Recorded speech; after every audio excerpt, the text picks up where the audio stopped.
নমস্কাৰ, মই পৰশপুৰ ঠাকুৰৰ স্বাগতম জনাইছোঁ আপোনাৰ মোৰ অৰ্থাৎ আমাৰ চেনেল নিশাৰ কথা কমললৈ। আজি মই যিগৰাকী ব্যক্তিৰ সৈতে সংযুক্ত হৈছোঁ, তেখেত বহু গুণৰ অধিকাৰী আৰু মই নিজকে ভাগ্যৱান বুলি ভাবিছোঁ। আজি তেখেতৰ যি আজি সংযোগ স্থাপন হৈছে, মই নিজকে সৌভাগ্যৱান বুলি ভাবিছোঁ। প্ৰথমে মই তেখেতৰ চিনাকিটো আপোনাৰ আগত দাঙি ধৰিব বিচাৰিছোঁ, কিন্তু তাৰ আগতে মই আজি অনুষ্ঠানটোৰ যি সংযোগ স্থাপন হৈছে তাৰ বাবে আমাৰ প্ৰতিৱেশী আৰু মোৰ খুব শ্ৰদ্ধাৰ দাদা শ্ৰীযুত নীৰেণ বৰঠাকুৰক ধন্যবাদ জ্ঞাপন কৰিব লাগিব এই অনুষ্ঠানৰ জৰিয়তে, কাৰণ তেখেতৰ সহযোগত আজি এই সংযোগ হৈছে আমাৰ। গতিকে মোৰ আন্তৰিক ধন্যবাদ থাকিল তেখেতৰ প্ৰতি। আৰু যিগৰাকী ব্যক্তি মোৰ সৈতে আজি সংযুক্ত হৈছে শ্ৰীযুত সঞ্জীৱ বৰঠাকুৰ, তেখেতে আজি যিখিনি সময় মোক দিছে তাৰ কাৰণে প্ৰথমে আপোনাক মই বহু ধন্যবাদ জ্ঞাপন কৰিছোঁ। মই খুব চমুকৈ তেখেতৰ যিটো চিনাকি, আমি বহুখিনি কথা পাতিম, কিন্তু তাৰ আগতে তেখেতৰ এটা মই চিনাকি দাঙি ধৰিছোঁ। বৰ্তমান সময়ত তেখেত BSNLত কৰ্মৰত DGM হিচাপে ত্ৰিপুৰাত তেখেত চাকৰি কৰি আছে। বৰ্তমান সময়ত তেখেত যোৰহাটত আহিছে আৰু সেইবাবে আজি এই সংযোগ স্থাপন হ'ল। তাৰ উপৰঞ্চি তেখেত যি অসম নাট্য সন্মিলন হয় তাৰ তেখেত প্ৰতিষ্ঠাপক সম্পাদক যোৰহাট জিলাৰ, আৰু অসমৰ ভ্ৰাম্যমানৰ লগত তেখেত ওতঃপ্ৰোতভাৱে জড়িত বুলি মই ক'ব পাৰোঁ। তাৰ উপৰঞ্চি তেখেতৰ লগত ইতিমধ্যে মই যেতিয়া আহিছিলোঁ ইয়াত কথা বতৰা হৈছিলে। ব্ৰজ শৰ্মাক তেখেতে নিজৰ আদৰ্শ বুলি ভাবে। আজি ব্ৰজ শৰ্মাৰ জীৱনত আমি ভুমুকি মাৰিম তেখেতৰ জৰিয়তে, আৰু বহুতো উপন্যাস প্ৰবন্ধ তেখেতে ইতিমধ্যে পাব্লিছ কৰিছে, সেইখিনিৰ বিষয়ে আমি জানিম। তেখেতৰ মুঠতে আজি এই অনুষ্ঠানৰ জৰিয়তে তেখেতৰ গোটেই যিটো জীৱন সেই জীৱনত ভুমুকি মাৰিম। আৰু চবতকৈ ডাঙৰ কথা হৈছে কি, আমাৰ যি হিয়াৰ আমঠু জুবিন গাৰ্গৰ লগত তেখেত বাল্যবন্ধু বুলি ক'ব পাৰি। জুবিন গাৰ্গৰ বিষয়েও তেখেতৰ জৰিয়তে আমি আজি বহুখিনি কথা আমি আলোকপাত কৰিবলৈ চেষ্টা কৰিম। গতিকে আজি মই প্ৰথম সম্বোধন আপোনাক দাদা বুলিয়ে কৰিছোঁ। নিশ্চয় দাদা, আজি এই অনুষ্ঠানৰ লগত জড়িত হোৱাৰ বাবে আপোনাক বহুত ধন্যবাদ জ্ঞাপন কৰিছোঁ। একদম প্ৰথমে আপোনালৈ ধন্যবাদ এই অপাত্ৰত কৰুণা প্ৰদৰ্শন কৰাৰ বাবে। নিশ্চয়কৈ প্ৰথমে কওকচোন বাৰু আপোনাৰ এই আজিৰ এই অনুভৱ কেনেকুৱা? এই যে আমি কথা পাতিম আপোনাৰ বিষয়ে। তাৰমানে কথাটো হৈছে কি, মই এনেকৈ টিভি বা এনেকুৱাতে খুব ভালকৈ কথা বাৰ্তা সজাই পৰাই ক'ব জনা মানুহ নহয়। মই অন্তৰংগভাৱে কথা পতা মানুহে, কিন্তু আমি ধৰক সকলো মানুহে নাজানে, আমি অধ্যয়ন কৰোঁ, কিন্তু আমি যে অধ্যয়ন কৰোঁ সেইটো বুজাব নাজানো। বুদ্ধিৰে জীৱিকা কৰিব, বুদ্ধিজীৱী হ'ব পৰা নাই। এতিয়া কিন্তু আমিও মানে কি হয়, টুকুৰাকৈ দুখৰিকৈ অ'ত এঠাইত ত'ত এঠাইত থাপ মাৰি দুই এটা কিছু কাম কৰিছোঁ।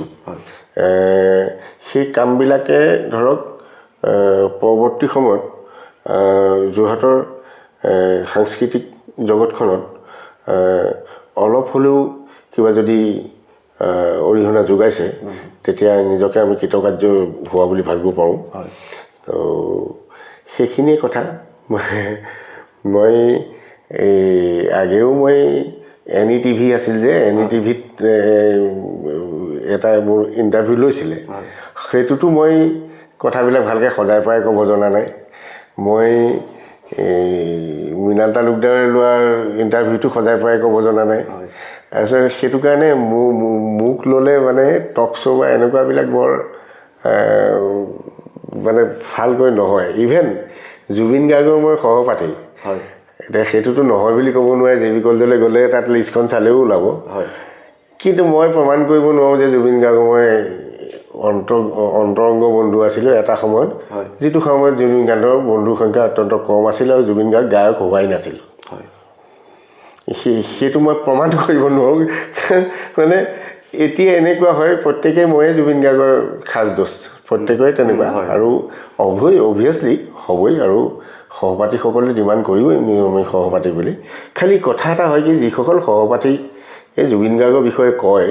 তেওঁলোকে যাতে জুখি মাখি পেলাই কয় মানে আমি জুবিন গাৰ্গক ওচৰৰ পৰা পোৱা জুবিন গাৰ্গে যিজন মানুহক ঘৃণ কৰিছিল বা যিটো বস্তু বেয়া পাইছিল সেইটোকে যদি কোনোবাই জুবিন গাৰ্গৰ লগত ৰিজায় তেতিয়া আমি দুখ পাওঁ সেইবোৰ অন্ততঃ আমাৰ বন্ধুবৰ্গৰ ভিতৰত কৰিব নাপায় নিশ্চয় জুবিন গাৰ্গক সেই সময়ত জনা নাছিল এতিয়া আমাৰ ওচৰলৈ আহিলেও জানিব পাৰিব জুবিন গাৰ্গৰ বিষয়ে সেই বন্ধুসকলৰ সহপাঠী হয় তেওঁলোকেই টিভিত ইণ্টাৰভিউ দিয়ক কিন্তু আমাৰ ওচৰলৈ আহি দুই এটা কথা জুবিনৰ জানি ল'ব পাৰে একো সৰু হৈ নাযায় মানুহ তেতিয়া এতিয়া যিহেতু জুবিন গাৰ্গৰ প্ৰসংগ ওলাইছে আৰু আজি আপোনাৰ লগত যেতিয়া মই আহি পেলাই কথা বতৰা হৈছিলে আপুনি ইতিমধ্যে তেখেতৰ কিছু আমোদজনক কথা আমি জানিবলৈ মানে পাইছিলোঁ আৰু সেই বিষয়ে অকণ কওকচোন আপুনি প্ৰথম কেতিয়া লগ পাইছিলে আপোনাৰ প্ৰথম চিনাকি কেনেকুৱা বা একেবাৰে শেষত আপুনি কেনেকৈ লগ পাইছিলে আচলতে জুবিন গাৰ্গৰ লগত প্ৰথম চিনাকি কেনেকুৱাটো ইমান মই তেনেকৈ মনত ৰাখি থোৱা নাই হা মানে আমাৰ কাৰণে চাওক আমাৰ কাৰণে জুবিন গাৰ্গ আমাৰ লগত একেলগে পঢ়িছিলে সেই সময়ত জুবিন গাৰ্গ বিখ্যাতো হোৱা নাছিলে আমাৰ কাৰণে মানে সাধাৰণ লগৰ ল'ৰা এটা চিম্পল আৰু বিশেষ কিবা ধৰণে জুবিনৰ কথাবিলাক ক'ৰবাত ডায়েৰীত লিখি যোৱা বা জুবিনৰ কথা মনত ৰাখি যোৱা যে জুবিন যে এনেকুৱা বিখ্যাত এজন মানুহ হ'ব অসমৰ তাৰকা শিল্পী হ'ব আমিতো সেই সময়ত কল্পনাই কৰা নাই নিশ্চয় আৰু জুবিন গাৰ্গক মই JB কলেজত সহপাঠী হিচাপে প্ৰথম লগ পাইছোঁ কেতিয়াবা কেতিয়াবা আমি একেলগে একেখন বেঞ্চতে বহোঁ ক্লাছ কৰোঁতে কেতিয়াবা আমাৰ লগত নবহে বেলেগ বেঞ্চতো বহে তেনেকুৱা কিন্তু পৰৱৰ্তী সময়ত মানে ছাত্ৰ হিচাপে জুবিন কেনেকুৱা আছিলে চাওক ছাত্ৰ হিচাপে জুবিন এনেই অসাধাৰণ স্মৃতিশক্তি আৰু অধ্যয়নশীল ব্যক্তি কিন্তু ছাত্ৰ হিচাপে জুবিনে তাৰমানে একেবাৰেই নপঢ়িছিলে বুলি ক'লেও ভুল নহয় মানে পঢ়া শুনা একেবাৰেই নকৰিছিলে কেতিয়াবা আহি পেলাই ধৰক এইটো তই কৈ দেচোন বুলি পেলাই কাৰোবাৰ মুখেৰে ধৰক সুধিলে বুজাই দিলোঁ ফিজিক্সৰ থিয়ৰিটোৱে বা কিবা সূত্ৰটোৱে তাৰ লগত মুখেৰে কথা পাতিলোঁ নহয় সেইটোকে সি পৰীক্ষাত লিখি দিব পাৰে আৰু সি মই পঢ়ি থোৱা মানুহটোতকৈ মোতকৈ মই কৈ দিয়াৰ পাছত সি মোতকৈও বেছি ভালকৈহে পাৰে এনেকুৱা ধৰণৰ জুবিনে মানে খুব খুব তীক্ষ্ণ বুদ্ধিমত্তাৰ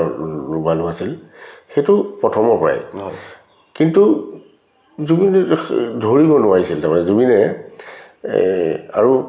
আমাৰবিলাকৰ আমি এটা গ্ৰুপ আছিলোঁ আচলতে JB কলেজত আমি গ্ৰুপটোৱে তাৰমানে সচৰাচৰ বৰ চোকা ল'ৰা ছোৱালীবিলাকৰ পৰা আঁতৰত আছিলোঁ সেই সময়ত আমাৰ লগৰ চোকা ল'ৰা ছোৱালী মানে JB কলেজৰ আমি ছায়েন্সত পঢ়িছিলোঁ ছায়েন্সত আমাৰ দুটা গ্ৰুপ থাকে A গ্ৰুপ আৰু B গ্ৰুপ B গ্ৰুপত বেছি পাৰ্চেণ্টেজ পোৱা ল'ৰা ছোৱালীবিলাক থাকে ষ্টেণ্ড কৰা আদি ইত্যাদি প্ৰথম 10টামানৰ ভিতৰতেই থাকে সেই 10টামান প্ৰথম সেই চোকা ল'ৰা ছোৱালীখিনিৰ পৰা আমি সদায় অলপ নিলগত আৰু হেৰিত মানে এনেকুৱা হয় এতিয়া ছাত্ৰ হিচাপে জুবিন বুলি ক'লে জুবিনে ধৰক আমি প্ৰাইভেট টিউশ্যন লৈছিলোঁ সেই সময়ত বিজ্ঞানৰ ছাত্ৰবিলাকে আমি প্ৰাইভেট টিউশ্যন ল'বই লাগে নিচিনা এটা এনেকুৱা আছিলে আমি ফিজিক্সৰ ক্লাছ জুবিনে লৈছিলোঁ BPST ছাৰৰ ওচৰত বিষ্ণুপ্ৰসাদ শৰ্মা ঠাকুৰ ছাৰৰ ওচৰত তাৰপৰা কেমেষ্ট্ৰি ক্লাছ লৈছিল দীন শইকীয়া ছাৰৰ ওচৰত আৰু মেথছ বোধ হয় ৰজনী মহন্ত ছাৰৰ ওচৰত লৈছিল পাহৰিছোঁ মেথছ মই একেলগে আমি লোৱা নাই তাৰ উপৰি মানে জুবিনৰ লগত পঢ়া শুনাতকৈ তাৰমানে ঘূৰা মেলা ঘূৰি ফুৰা এইবিলাক বেছি মই পঢ়ি থাকোঁ মোৰ বিচনাখনত শুই থাকে কিন্তু মোৰ নপঢ়ে সি এটা ক'লেও সি ওলাই গালিয়ে পায় মোক শুবলৈ তই পঢ়ি থাক এনেকুৱা টাইপ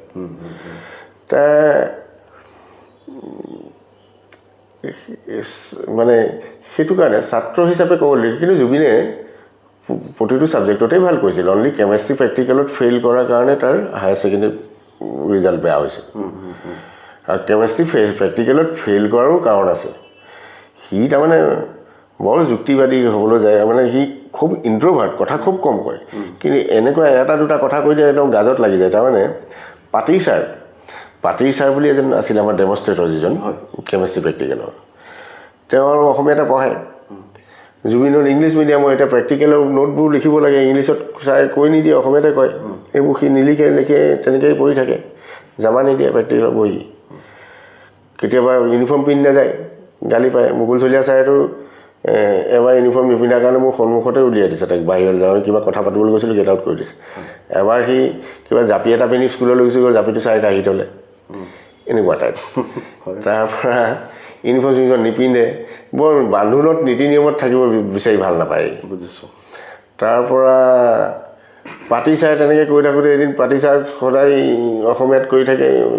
সি মানে অসমীয়াটো সুধিলে যে ছাৰ এপ্ৰনৰ অসমীয়াটো কি তাৰমানে তেনেকুৱা ধৰণৰ সেই পাতি চাই ক'ত ভাল পাব আৰু কোন মানে টেষ্ট টিউব আমি টেষ্ট টিউব এটাই লং নজ এটা নিব লাগে সদায় সেইবোৰ নিনিয়ে সি কয় যে ছাৰ এইবোৰ সদায় কিয় কৰি থাকিম ইয়াতে জেগাখন দিয়ক থৈ যাওঁ মানে তাৰপিছত ফেইল কৰাই দিলে প্ৰেক্টিকেলত আৰু সি প্ৰেক্টিকেলত ফেইল কৰাৰ কাৰণে ফেইল হৈছে আকৌ জুবিন নহ'লে ফেইল কৰা লোৱা নহয় আৰু মানে ভাল নম্বৰে পাইছিলে খালি কিছুমান সি সলনি কৰি থাকে সি প্ৰথম ফাৰ্ষ্ট ইয়েৰত ল'লে অল্টাৰনেটিভ ইংলিছ ল'লে তাৰপিছত আকৌ সেইটো বাদ দি পেলাই অসমীয়াকে ল'লেগৈ তাই প্ৰথমতে সি পৰিৱৰ্তনশীল তাৰপিছতে হেৰি লৈছিলে প্ৰথমতে জিঅ'লজিত এডমিশ্যন লৈছিলে লৈ পেলাই জিঅ'লজিৰ পৰা বাদ দি পেলাই আকৌ ষ্টেটিষ্টিক্সলৈ গ'ল এনেকুৱা ধৰণৰ তেনে হেৰিটোত এই মানে আৰু মানে এনেকুৱা ধৰণৰ জুবিনৰ ধৰক ষ্টুডেণ্ট হিচাপে আপোনাৰ মই এজ এ ছাত্ৰ হিচাপে সিমানখিনিকে ক'ব পাৰিলোঁ সৰু সৰু ঘটনা আছে জে বি কলেজত এবাৰ প্ৰথম যেতিয়া আমি জুবিনে আমাৰ যেতিয়া আমাৰ ক্লাছ হয় আমি ছাৰক ডেল্টন বুলি কওঁ ছাৰক যোগানন্দ গোস্বামী ছাৰ প্ৰয়াত বৰ্তমান ছাৰে মানে ডেল্টন থিয়ৰী পঢ়াইছিলে তেওঁ আমাৰ লগৰ ল'ৰা অৰূপ ভূঞা বুলি লগৰ ল'ৰা এটা ছাৰৰ জোকোৱা নাম দিছিলে ডেল্টন আৰু আমি আৰু গোটেইবিলাকে ডেল্টন বুলিয়ে কওঁ ছাৰ ডেল্টনে ৰোল কল কৰি আছে প্ৰথম দিনাখন ৰোল কল কৰোঁতে জুবিনৰ নামটো পঢ়িলে মিছ জুবিন জৰ্জ আচ্ছা Zubeen George miss Zubeen George তেতিয়া সি থিয়ৰিবিলাক কাৰেক্ট কৰি দিছে ছাৰ মিছ নহয় মিষ্টাৰ আৰু জুবিন জৰ্জ নহয় ছাৰ গাৰ্গ তাৰপাছত আমি বহুত দিনলৈকে মিষ্টাৰ জৰ্জ বুলিয়ে মাতিছিলোঁ তাক জুবিনক অলপ দিন তাৰপৰা সেই তেনেকুৱা ধৰণৰ কথা আকৌ এদিন মনত আছে আমি জে বি কলেজৰ চাইকেল ষ্টেণ্ডৰ ওচৰৰ আমলখি গছজোপা তলতে আড্ডা দিওঁ আমিখিনি হেৰি কৰি থাকোঁতে মই মানে এম্বেচাডৰ এখন ৰখাই থোৱা আছে তাত আমাৰ ৰ'বলৈ দিগদাৰ হৈছে মই এম্বেচাডৰখনতে ভেজা দি পেলাই আমি আড্ডা মাৰি আছোঁ কথা পাতি আছোঁ আৰু তেনেকুৱাতে ড্ৰাইভাৰজন আহিলে ড্ৰাইভাৰজন আহিলেও মই অকণমান ক'লোঁ জুবিনো আছে লগতে মই ক'লোঁ বোলো মই এই গাড়ীখন ইয়াত পাৰ্ক নকৰি সেইসকলক সিফালে পাৰ্ক কৰিব নোৱাৰোঁ নেকি আমি ইয়াত কথা পাতো দেখা নাই ফাটৌকে 100 মাৰি দিলে মানুহজনে মোক আচ্ছা সেই ড্ৰাইভাৰজনে আৰু বাকীবিলাক জুবিন ডেড বিমা খবৰে তেনে ড্ৰাইভাৰজন মানে ইকনমিক্সৰ প্ৰফেচাৰ গুণেশ্বৰ গগৈ চাই আছে মানে জে বি কলেজত চৰো খাই থৈছোঁ মই আকৌ তেনেকৈ জে বি কলেজৰ বেঞ্চৰ ওপৰতো উঠিছোঁ তাতো জুবিন উইটনেছ আছে জুবিন আছিলে জুবিন অসমীয়া আছে চন্দ্ৰকটকী ছাৰে মানে অসমীয়া পঢ়াই আছে আমি আৰু ছায়েন্সৰ ল'ৰাবিলাকৰ আমাৰ এটা হেৰি আছিলে আমিও যদিও মানে চোকা ল'ৰাবিলাকৰ পৰা আঁতৰত থাকোঁ তথাপিতো ছায়েন্সৰ ল'ৰা মানে জে বি কলেজৰ বি গ্ৰুপৰ ল'ৰাবিলাকৰ এনেকুৱা আৰু বায়'লজি আৰু মানে অসমীয়া ক্লাছ কৰেনে হয় অসমীয়া ক্লাছটো কৰেনে আৰু মানে এনেকুৱা টাইপ আমি অসমীয়া ক্লাছ নকৰোঁ আৰু নকৰোঁ এদিনাখন জুবিনতে চবেই ক'লে যে মই আমি অসমীয়া ক্লাছ কৰোঁগৈ তেতিয়া আমাৰ বেছ এই শব্দবোৰ আহিছে আৰু লাহে লাহে তেতিয়া ওলাইছে অসমীয়া ক্লাছ কৰোঁগৈ আজি বৈ গোটেই জাকটো গ'লোঁ আৰু আমি জাক মানে আমাৰ 10-12টামান আৰু গৈ পেলাই অসমীয়া ক্লাছ কৰি আছোঁ গিৰি মল্লিকা কবিতাটো পঢ়াই থৈছিলে হেৰিয়ে চন্দ্ৰকটকী ছাৰে ডক্টৰ চন্দ্ৰকটকী স্বনামধন্য কবি ছাৰে পঢ়াই থৈছে সুধি আছে আগদিনাখন পঢ়োৱা কথাটো আমি কিন্তু কোনোবা দিনা গিৰি মল্লিকা পঢ়ি পালেহে খাইনে কাণত পিন্ধি একো নাজানো অসমীয়া কিতাপ ঘৰত তেনেকৈয়ে চুকত পঢ়ি আছে গিৰি মল্লিকা কবিতাটোত আছে তৰুৱে লতাক বিজন মনত কিনো কথা কয় এনেধৰণে এটা শাৰী আছে চন্দ্ৰকেতুকী ছাৰে এফালৰ পৰা সুধি আহি আছে আৰু তেতিয়া ছাৰে চকুৱে ভালকৈ নেখে মেগনিফাইং গ্লাছ এখন লয় ছাৰে একদম আপাত মস্তক চাই আকৌ এনেকৈ চাই অঁ তুমি কোৱাচোন তৰুৱে লতাক কি কয় এনেকৈ সুধি আহিছে মই একেবাৰে লাষ্টৰ বেঞ্চত বহিছোঁ সেইফালে জুবিন এইফালে মই ত্ৰিদীপ বৰঠাকুৰ বুলি এটা নুমলীগড় কাম কৰে ত্ৰিদীপ আমি কেইটা বহি আছোঁ তেখেত আচলতে মোৰ দাদা হয় ত্ৰিদীপ বৰঠাকুৰ হয় সুশীল বৰঠাকুৰৰ অঁ মোৰ একেবাৰে জিগ্ৰা ফ্ৰেণ্ড বুলি কয় যে একেবাৰে জিগ্ৰা ফ্ৰেণ্ড আৰু তেখেত মোৰ নিজৰ দাদা আচ্ছা তাৰপৰা আমি কেইটা বহি আছোঁ তেতিয়া ত্ৰিদীপে ক'ব জুবিনৰ লগত মোৰ কেনেকুৱা সম্পৰ্ক তাৰমানে তাৰপৰা কৈছোঁ হেৰিয়া আহি পেলাই পিছতে ইমানেই ভাগ্য বেয়া মোকেহে সুধিলেহি অঁ তুমি কোৱাচোন তৰুৱে লতাক কি কয় মই আকৌ শুনিলোঁ গৰুৱে লতাক কি কয় পঢ়ি পালেহে মই মনতে ভাবি আছোঁ গৰুৱে লতাকনো কি কথা ক'ব পাৰে নাটকীয় ষ্টাইলত মানে এক্সপ্ৰেশ্যন দি ছাৰ বোলো তোক এতিয়া খাই পেলাম এনেকৈ কয় you bloody bastard stand up থিয় কৰাই দিলে মানে হায়াৰ ছেকেণ্ডেৰী বেঞ্চত থিয় হৈছে মই দেৱী কলেজত বেঞ্চত থিয় কৰাই থৈ দিলে আৰু জুবিনে যে জুবিনতো আৰু কথা লাগবান নাই তেতিয়াও কিন্তু মই জুবিনক ইণ্ট্ৰভাৰ্ট কৈ আছোঁ যদিও জুবিনে কিছুমান অদ্ভুত কথা কয় তেতিয়াও হগা পদা এইবোৰ কথা জুবিনৰ মানে হেৰি নাই জুবিনে কৈছে অঁ ছাৰ তাক নামিবলৈ কওক বৰ লেতেৰা লেতেৰা ওলাইছে এইটো তাৰমানে কিবা এটা কাৰণে এনেকুৱা মানে সি আকৌ আমিও অলপ ভদ্ৰ ভাষাত বায়ু এৰিছে চাইছে কম সি সেইদে নকয় সি ছাৰ পাতিছে বুলিয়ে ক'ব তাৰমানে সি হুকে আছে কিন্তু সি তাৰ লগ সংগ একদম কম আছিল সি মিউজিক বেছি ভাল পাইছিলে সঁচা কথা মোৰ লগতনো কেনেকৈ সংযোগ হৈছিলে মোৰ ঘৰত দিনে ৰাতিয়ে থাকিছিলে কিয় নাজানো আপোনাক মই এটা বস্তু দেখাব পাৰিম জুবিনে যিটো মোক ৱাকমেন দিছিলে তাৰমানে জুবিনৰ তাৰ প্ৰথম ৱাকমেন আৰু সেইটো মোকে দি দিছিলে মোৰ ওচৰত আছে এতিয়াও সেইটোৱে স্মৃতি আৰু মোৰ সেইটোও ইণ্টাৰেষ্টিং এটা কথা আকৌ কওকচোন এতিয়া মানে বৰশী বাবলৈ গ'লোঁ আমি দুটা জুবিনে মই মানে একো নাই কোনো প্লেন নাই ঘপককৈ বৰশী বাবলৈ যাওঁ এতিয়া বৰশী চৰশী নাই হাতত টোপ লৈছোঁ আৰু আমলৈ টোপ আৰু ঘৰৰ পৰা হেৰি চেৰি লৈ গ'লোঁ আৰু গৈ তাকো ভাত খাই উঠি গৈছোঁ ভাত আমাৰ ঘৰতে খাইছে ভাত খাই উঠি গৈছোঁ গৈ মেলি পেলাই যাওঁতে নগেন বৰাক পালোঁ গীতিকাৰ নগেন বৰা আগতে আমাৰ ঘৰত ভাড়া লৈ আছিলে তাৰপাছতে আমাৰ কাষৰে গলিটোত তেখেতে বেলেগে ঘৰ কৰিছিলে তাতে বৰাদাক বাটতে পাই পেলাই জুবিনৰ লগত চিনাকি কৰি দিলোঁ বোলো ই তবলা বজায় তেতিয়া জুবিনটোৰ গায়ক নহয় ই মেইনলি তবলা বজায় তেতিয়া পাছৰ পৰ্যায়লৈ সি কীবোৰ্ড চিবোৰ্ড চব বজাইছিলে যিবিলাক সেই সময়ত 88, 89 সি মানে তবলাই মষ্টলি তবলাই সংগত কৰিছিলে তাৰ চিনাকি কৰি দিলোঁ মিনু শইকীয়া বাইদেউৰ লগত বোলো অকণমান তাক দিবচোন প্ৰগ্ৰাম চগ্ৰাম পালে পিছে আৰু সেয়া চাগে হৈ নুঠিল এনেও মই এজ এ বন্ধু হিচাপত কৈছোঁ জুবিনক তাৰমানে যোৰহাটৰ শিল্পী সমাজে সৰহভাগ শিল্পীয়ে জুবিনক ব্যৱহাৰ কৰিলে ইউজ কৰিলে জুবিনৰ গায়ক হিচাপে জুবিনৰ প্ৰতিষ্ঠাৰ লগত যোৰহাটৰ কোনোবা শিল্পী বা কাৰোবাৰ বিশেষ অৰিহণা আছে বুলি মই মোৰ দৃষ্টিগোচৰ নাই হোৱা যি কৈছে জুবিনে নিজেই কৰিছে হয় তা আমিতোতো অৰিহণা দিব পৰাকৈ আমাৰ কেপাচিটিয়ে নাই সেই ক্ষেত্ৰখনৰ পৰা আমি বহু দুজনী লগত হয় তো তাৰপাছত বৰশী আমি আৰু সেইবিলাকে বৰশী বোৱা আড্ডা মৰা চিঙা খাবলৈ যোৱা সেইবিলাকহে সংগ দিছিলোঁ জুবিনক আৰু আমি তাৰপৰা গ'লোঁ গৈ বৰশী বালোগৈ দিনটো বৰশী বালোঁ বৰাদাৰ পৰা বৰশী দুটা লৈ গৈছোঁ নগেন বৰাৰ পৰা বৰাদাৰ ওচৰত ঢেৰ বৰশী থাকে বৰাদা আকৌ বৰ বিখ্যাত মানে হেৰি ফিচাৰ তাৰপাছতে আমি বৰশী লৈ গৈ পেলাই আৰু বালোগৈ পাই পেলাই এটাও মাছ নাপালোঁ উভতি আহোঁতে মানে এই চৰলা পুলত এতিয়া বাইপাছ হোৱা নাই আমাৰ যোৰহাটত চৰলা পুলৰ ওচৰত চাইকেলখনে খুন্দা মাৰি দিলে নে জুবিনে শিলৰ দম এটা আছিলে আচ্ছা শিলগুটি দম এটা আছে তেতিয়া ৰাস্তাবোৰত শিলগুটি পেলাই থোৱা নাই শিলগুটি দিয়ে যে পিলে তাৰ চশমাযোৰ ভাগি থাকিলে যেন তেন সেই ভগা চশমাযোগে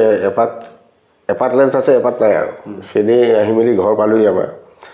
ঘৰ পাই মেলি আৰু মায়েও কিবা কিবি কৈছে আৰু আমি মানে এনেই আৰু সঞ্জীৱ হাজৰিকাৰ ঘৰত পঢ়িবলৈ গৈছিলোঁ বুলি ক'লোঁ আৰু দুইটাই কৈ মেলি আৰু এইবোৰকে কৰি তাৰপৰা সি গ'লগৈ যাব সময়ত সি আহোঁতে ৰাতিপুৱা যিটো লৈ আহিছিলে সি তাৰমানে ৱাকমেনটোত মোক হেৰি শুনাইছিলে ৰবীন্দ্ৰ সংগীত শুনাইছিলে একলা চলৰে এইটো যে সেইটো প্ৰথম তাতে না আছে তবে একলা চলৰে সেইটো মই ৰবীন্দ্ৰ সংগীত মানে প্ৰথম মই জুবিনৰ পৰাহে শুনিছোঁ দেই মই তাৰ আগতে শুনা নাই বেছি কথা কৈ লাভ নাই মই সেই গীতটো তেতিয়াহে শুনিছোঁ হায়াৰ ছেকেণ্ডেৰীতহে শুনিছোঁ পাছত সি মোক ক'লে যে তই এইটো থৈ দে মই বোলো হ'ব দে আজি কথাটো মনত থাকিব চশমা বগাটো মানে তই এইটো দেখিলে তোক সেইটো মনত পৰিব তই এইটো থৈ দে কেছেটটো কিন্তু সি লৈ গ'ল ৱাকমেনটো দি গৈছিলে সেইটো এতিয়া সেইটো মোৰ কাৰণে মানে একদম আপুৰুগীয়া সম্পদ আৰু এতিয়া তাৰ মাজতে আপোনাৰ প্ৰথমে যেতিয়া আপোনাৰ লগত চিনাকি হৈছিল আপুনি ধৰি লওক কৰ্মসূত্ৰে ভাৰতৰ বিভিন্ন ঠাইত চাকৰি কৰিছে হয় তাৰ মাজতে আপুনি কৈছে যে এবাৰ জবলপুৰত যেতিয়া আপুনি চাকৰি কৰি আছিলে তেতিয়া এই জুবিনৰ লগত আচলতে বহুত 2টা বছৰ মই অতি ঘনিষ্ঠভাৱে আছিলোঁ 2টা বছৰ সেই 2টা বছৰতে বহুত কথা তাৰমানে সকলোবিলাক কথা মানে এতিয়া দোলা দি থাকে মানুহজন নাইকিয়া হোৱা সময়ত অৱশ্যে জুবিনৰ জীৱিত কালতো মই এই কথাবিলাক ফেচবুক বা জুবিনৰ জন্মদিনত প্ৰবন্ধ আকাৰে বিভিন্ন সময়ত লিখি আছোঁ তো মানে এনেকুৱা নহয় যে জুবিনৰ মৃত্যু হ'ল কাৰণেহে মই এতিয়া কথাবিলাক কৈছোঁ হয় জুবিনৰ লগত মই জুবিন যেতিয়া প্ৰখ্যাত গায়ক হ'ল তাৰপাছত জুবিনৰ লগত মোৰ বিশেষ সাক্ষাৎ হোৱা নাই কিয়নো মই অসুস্থ হৈ গ'লোঁ মোৰ পেৰালাইচিছ হৈছিলে মই আৰু তাৰোপৰি তাৰমানে মই মিউজিকৰ ক্ষেত্ৰখনৰ লগত পৰা বহুত আঁতৰত মই জুবিনৰ অনামিকাৰ কেছেট কেইটামান ঘৰে ঘৰে বিক্ৰী কৰাৰ বাহিৰে মোৰ জুবিনৰ সেই ক্ষেত্ৰটোত কোনো অৰিহণা নাই তাৰপাছতে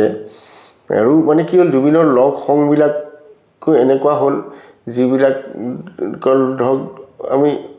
মই বৰ এডজাষ্টো কৰিব নোৱাৰোঁ মানে দূৰত্ব লাহে লাহে বাঢ়ি গ'ল তথাপিতো জুবিনৰ মানে মাতৃ বিয়োগ হোৱাৰ সময়লৈকে মানে জংকী ঢুকোৱাৰ সময়লৈকে মোৰ লগত জুবিনৰ সম্পৰ্ক আছে তাৰ পাছতো এবাৰমান লগ পাইছোঁ আৰু এনেকুৱা এই জবলপুৰ কেনেকুৱা হ'ল তাৰমানে এই মই ট্ৰেইনিং কৰি আছোঁ এইটো কিন্তু 2003 মানৰ ঘটনা 2003 মানৰ ঘটনা কৰি আছোঁ তেতিয়া জুবিন প্ৰতিষ্ঠিত তেতিয়া বম্বেত আছে কিবা কাৰণে জবলপুৰ ফালে সি আহিছিল নে কি হ'ল নাজানো মুঠতে আৰু মোক লগ কৰিবলৈ মন গ'ল তাই আহিলে আহি পেলাই আৰু জবলপুৰ আমাৰ ট্ৰেইনিং চেণ্টাৰ আমাৰ চাৰগৰি বুলি কয় ট্ৰেইনিং চেণ্টাৰটোত মানে প্ৰায়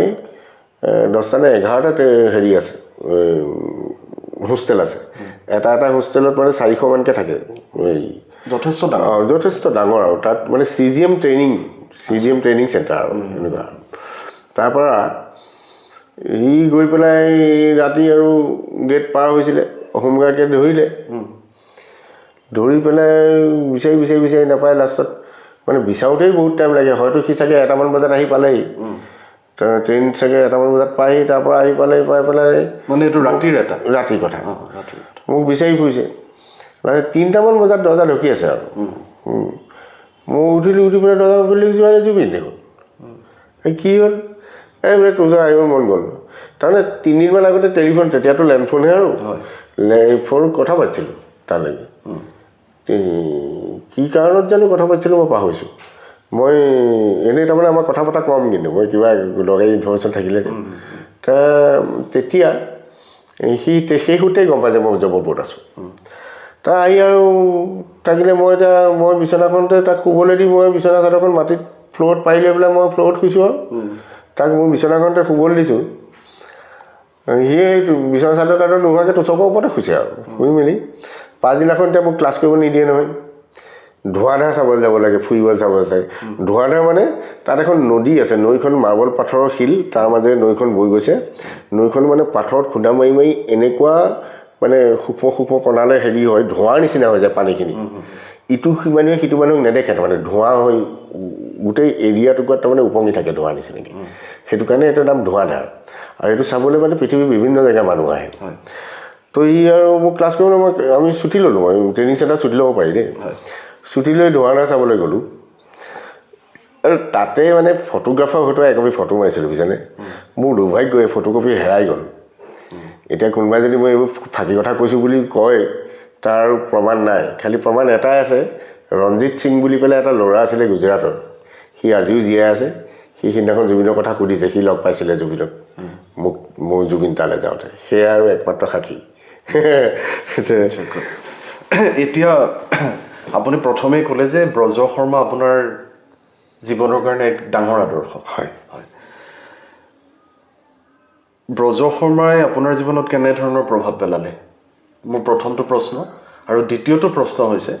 যে আপুনি নিজে ভাবে নেকি যে ব্ৰজ শৰ্মাই যিখিনি সন্মান পাব লাগিছিলে অসমীয়া সমাজৰ পৰা সেইখিনি কিছু ক্ষেত্ৰত আমি তেখেতক দিয়াত অকণমান কৃপণালী কৰিলোঁ বুলি আপুনি ভাবে নেকি হয় প্ৰথম প্ৰশ্নটো ক'লে ব্ৰজ শৰ্মা আপোনাৰ জীৱনত কিয় আইডিয়েল ব্যক্তি চব ব্ৰজ শৰ্মা মানে এইটো পৰশ পাথৰ বুলি যে কয় চুই দিলে স্পৰ্শ কৰি দিলে সোণ হৈ যায় যে হয়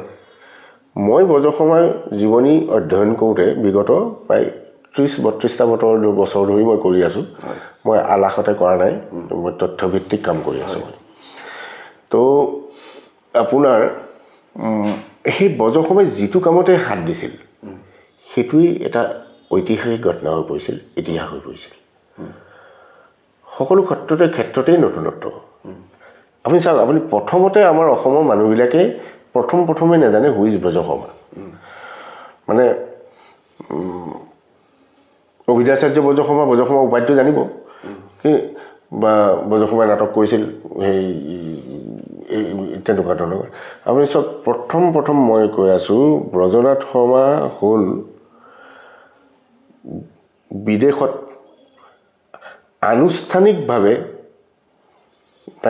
নাট্য শিক্ষা লোৱা প্ৰথমজন ব্যক্তি কেনেকৈ ব্ৰজ শৰ্মা যেতিয়া প্ৰথম বিশ্বযুদ্ধত ব্ৰজ শৰ্মা সৈনিক আছিল প্ৰথম বিশ্বযুদ্ধৰ সৈনিক সেয়াও বেলেগ ধৰণৰ ঘটনা ব্ৰজ শৰ্মাৰ গোটেই জীৱনীটোৱে লোমহৰ্ষক ব্ৰজ শৰ্মাই ঘৰত সৰু ককায়েকৰ মাৰ খাই পেলাই ঘৰত বৰ উদণ্ড প্ৰকৃতি আছিলে মাৰ খাই পেলাই চুৰীয়া গেঞ্জি পিন্ধিয়ে তাৰমানে ট্ৰেইনত উঠি পেলাই কলিকতা গুচি গৈছিলে কলিকতাত গৈ প্ৰমথেশ বৰুৱা তেওঁৰ ফ্ৰেণ্ড একেলগে ডাঙৰ হয় প্ৰমথেশ বৰুৱা মানে কি হ'ল বহুত হিষ্ট্ৰী ক'ব লাগিব ব্ৰজনাথ শৰ্মাৰ অৰিজিনেলি মই অকণমান ফালৈ কাটি গৈছোঁ আপোনাক জাষ্ট ব্ৰজ শৰ্মাৰ আইডিয়া দিবৰ কাৰণে ব্ৰজ শৰ্মাৰ তাৰমানে ফেমিলিটো বৰ ফেমাছ ফেমিলি গংগাধৰ শৰ্মা আছিল ব্ৰজ শৰ্মা আজু ককাক তেখেতে ৰজাৰ পৰা মাটি পাইছিলে মানে বহুত একৰ দুবিঘাত কিমান পাহৰি গৈছোঁ মই সম্ভ্ৰান্ত মানে হেৰিত মাটি সম্পত্তি যিটো কয় মাটি সম্পত্তিৰ পৰা আদ্যবন্ত আছিল ৰজাৰ পৰা দান পাইছিল আৰু তেওঁ সেই দানখিনিও আকৌ ইণ্টাৰেষ্টিং কথা তেওঁ তাৰমানে এটা পঠা ছাগলী সম্পূৰ্ণকৈ মাংস খাই ভোজ খাই তেওঁ দৌৰিবলৈ দিছিলে ৰজাই তেওঁ যিমান দূৰ দৌৰিব সিমানখিনি মাটি তেওঁক দিব সেই হিচাপত ৰজাই তাৰমানে তেওঁক সেই মাটি দান কৰিছিল তাৰ পৰা সেইদৰে ঠিকেই চলি আছিল গোটেই পৰিয়াল ব্ৰজ শৰ্মাৰ বাপেকৰ নাম পদ্মনাথ শৰ্মা পদ্মনাথ অধ্যাপক বুলি কৈছে হেৰিয়ে মেদিনী চৌধুৰীয়ে অধ্যাপক মানে হয়তো তেওঁ চাগে সংস্কৃত টোলৰ কিবা আছিলে এনেও শিলা গাঁৱত জন্ম ব্ৰজ শৰ্মা শিলা গাঁওখনতো আমাৰ ৰত্নমালা ব্যাকৰণ পুৰুষোত্তম বিদ্যাবাগীশে কৰিছিলে শিলাখন সংস্কৃত টোলৰ কাৰণে বিখ্যাত অসমৰ এতিয়াও আজিও তো তাতে শিলা গাঁৱতে জন্ম হৈছিলে সেইটো কাৰণে সংস্কৃত পণ্ডিতৰ ঘৰতে হৈছে বুলি ভাবিব পাৰি মাক আছিলে নৰেশ্বৰী দেৱী তেওঁ অধ্যাপক মানে তাতে নগাঁও বুলি এটুকুৰা জেগা আছে বৰপেটাত সেই নগাঁৱৰ অধ্যাপক মানে পৰিয়ালৰ শাক্ত বৈষ্ণৱ মানুহ আছিল তেওঁলোক তাৰ ঘটনাটো হ'ল কি যেতিয়া তেওঁলোকৰ মানে 1897 যেতিয়া ভূমিকম্পটো আহিলে তেওঁলোকৰ গোটেই সা সম্পত্তি সকলো শেষ হৈ গ'ল ব্ৰহ্মপুত্ৰৰ খুঁটি সলালে ব্ৰহ্মপুত্ৰটো মানে গোটেই বানপানী হ'ল মাৰি মৰক তেওঁলোকৰ গোটেই মানে মানুহবিলাক বিভিন্ন ঠাইৰ পৰা সৰবোৰ সৰ্থেবাৰী বিভিন্ন জেগালৈ মানুহবোৰ তাৰ পৰা গুচি গ'ল শিলা গাঁওখন সংকোচন হৈ গ'ল হেৰিৰ কাৰণে ভূমিকম্পৰ কাৰণে তে অ'ভাৰঅল মানে ব্ৰজ শৰ্মাহঁতৰ মানে লেইলেই চেচে অৱস্থা বুলি কয়, খাবলৈ ববলৈ একো নাইকিয়া নিচিনা অৱস্থা হ'ল, মানুহক ভিক্ষাৰ জুলুঙা ল'বলগীয়া নিচিনা এটা কণ্ডিশ্যন হ'ল। মানে বজ্ৰসমাৰ বাপেক বজ্ৰসমাৰ 2 বছৰ বয়সতেই পানীকেঁচুৱা হৈ থাকোঁতেই ঢুকালে। আচ্ছা। ঢুকোৱাৰ পাছত চলি আছিলে পৰিয়ালটো, ভূমিকম্পটো শেষ কৰি পেলালে গোটেই। তাৰ পৰা কোনো উপায় নাইকিয়া হ'ল, বজ্ৰসমাৰ ডাঙৰ ককায়েক মহেশ্বৰ শৰ্মাই এই হেৰিলৈ গ'ল, মানে আমাৰ কি কয় আমাৰ প্ৰভাত চন্দ্ৰ বৰুৱা, আমাৰ হেৰি এইমাত্ৰ কৈ গৈছিলোঁ মই, আমাৰ সবাক চিত্ৰ দেৱদাস কৈছিল যে কি নামটো আছিলে, এইমাত্ৰ আপোনাক মই নামটো কৈ গৈছিলোঁ, হেৰি বৰুৱা। আচ্ছা, মানে কলিকতাৰ নেকি? নহয়, আমাৰ অসমৰ চিনেমা বনোৱা প্ৰথম প্ৰমথেশ বৰুৱা। অঁ, প্ৰমথেশ বৰুৱাৰ বাপেক প্ৰভাত চন্দ্ৰ বৰুৱা। তাৰপিছত মহেশ্বৰ শৰ্মাই তাৰমানে প্ৰভাত চন্দ্ৰ বৰুৱাৰ ঘৰত তাতে কাম কৰিবলৈ ল'লে মানে গৌৰীপুৰলৈ গুচি গ'ল। তাৰমানে শিলাৰ পৰা গৌৰীপুৰ গুচি গ'ল। গৌৰীপুৰত তাৰমানে কি হয়, মহামায়া মন্দিৰ আছে তেওঁলোকৰ তাতে। মহামায়া মন্দিৰত মানে পুৰোহিত, মানে মুখ্য পুৰোহিত, তাৰপিছতে মহৰী, দেউৰী, এনেকৈ 4বিধ হেৰি থাকে। আৰু ৰজা বুলি কয় জমিদাৰক তেতিয়া, ৰজাৰ ঘৰত তেনেকৈ তেওঁলোকে তাৰমানে এওঁ তাৰমানে সেই 5জন দেউৰী আছিলে, 5জন দেউৰীৰে এজন মহেশ্বৰ শৰ্মাক নিয়োগ কৰিছিলে। আৰু সেইদৰে পৰিয়ালটো চলি আছিল। কিন্তু মানে তেওঁলোক মই সুধিছোঁ নাজানো কাৰণে, তেওঁলোক প্ৰতিমা পাণ্ডেৰ কিবা সেই তাৰ লগত কিবা মানে প্ৰতিমা পাণ্ডে বৰুৱাৰ তাৰমানে আপুনি আমাৰ কি কয় প্ৰমথেশ বৰুৱা আৰু প্ৰতিমা পাণ্ডে বৰুৱা মানে দুটা ডালৰ। মই একজেক্টলি বাপেকবিলাকৰ নাম চামবিলাক ইমানকৈ মনত নাই, কিন্তু মানে প্ৰমথেশ বৰুৱাৰ ঘৰখন তাৰমানে তাতেই বজ্ৰসমাই তাৰমানে ৰবীন্দ্ৰ সংগীতৰ শিক্ষা লাভ কৰিছিল। মানে বজ্ৰসমাক লৈ গ'ল মহেশ্বৰ শৰ্মাই তাতে, আৰু তাতে তাৰিণীৰ পৰা চতুষ্পাতীত নাম লগাই দিলে। তেতিয়া বজ্ৰসমাৰ বয়স 14 বছৰ আৰু প্ৰমথেশ বৰুৱাৰ বয়স 8 বছৰ, 8 years। তাৰমানে প্ৰমথেশ বৰুৱা বজ্ৰসমাতকৈ 7 বছৰমান সৰু, কিন্তু লগৰ লোৱাৰ নিচিনা হৈছিলে পাছলৈ। তাৰপৰা তাতে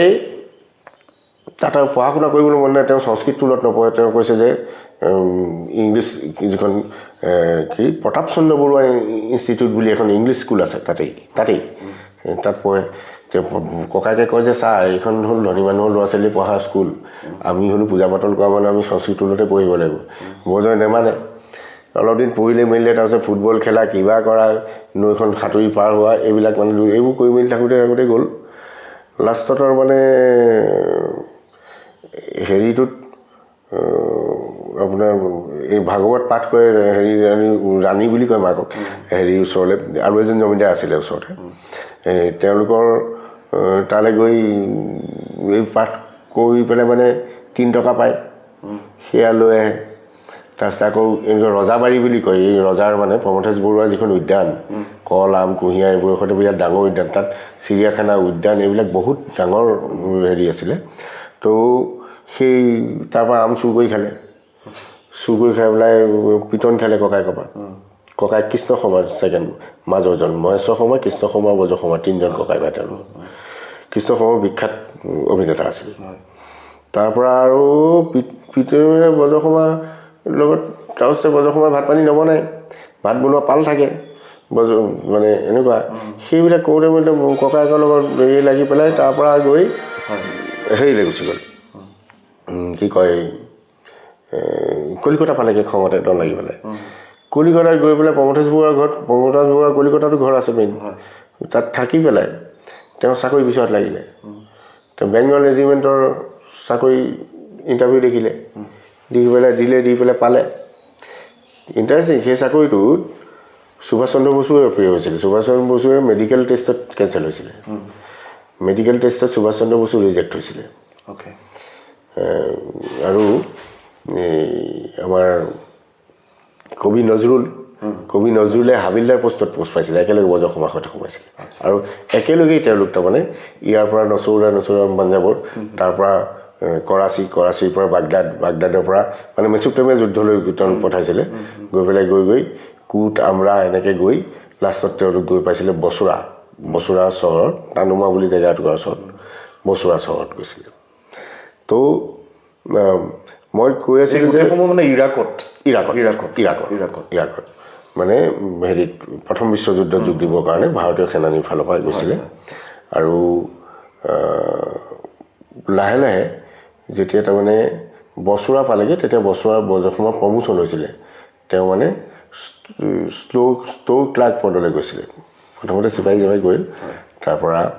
সেইবিলাকো বৰ দীঘলীয়া কাহিনী কৈ থাকিলে শেষেই নহ'ব ঘোঁৰা মাংস খাব দিছিলে তেওঁলোকে খোৱা নাছিলে কিবা কিবি বিভিন্ন তেওঁলোকৰ মানে 228জন আছিলে টোটেল তাৰে 63জনৰ কলেৰা এইবোৰ বিভিন্ন ৰোগত মৃত্যু হ'ল মাত্ৰ কেইজনমান থাকিলে শেষত ৰেজিমেণ্টটো বন্ধ কৰিলে 49 বেংগল ৰেজিমেণ্ট আছিল এইটো বন্ধ কৰিলে 1921 চনত বন্ধ কৰাৰ পাছত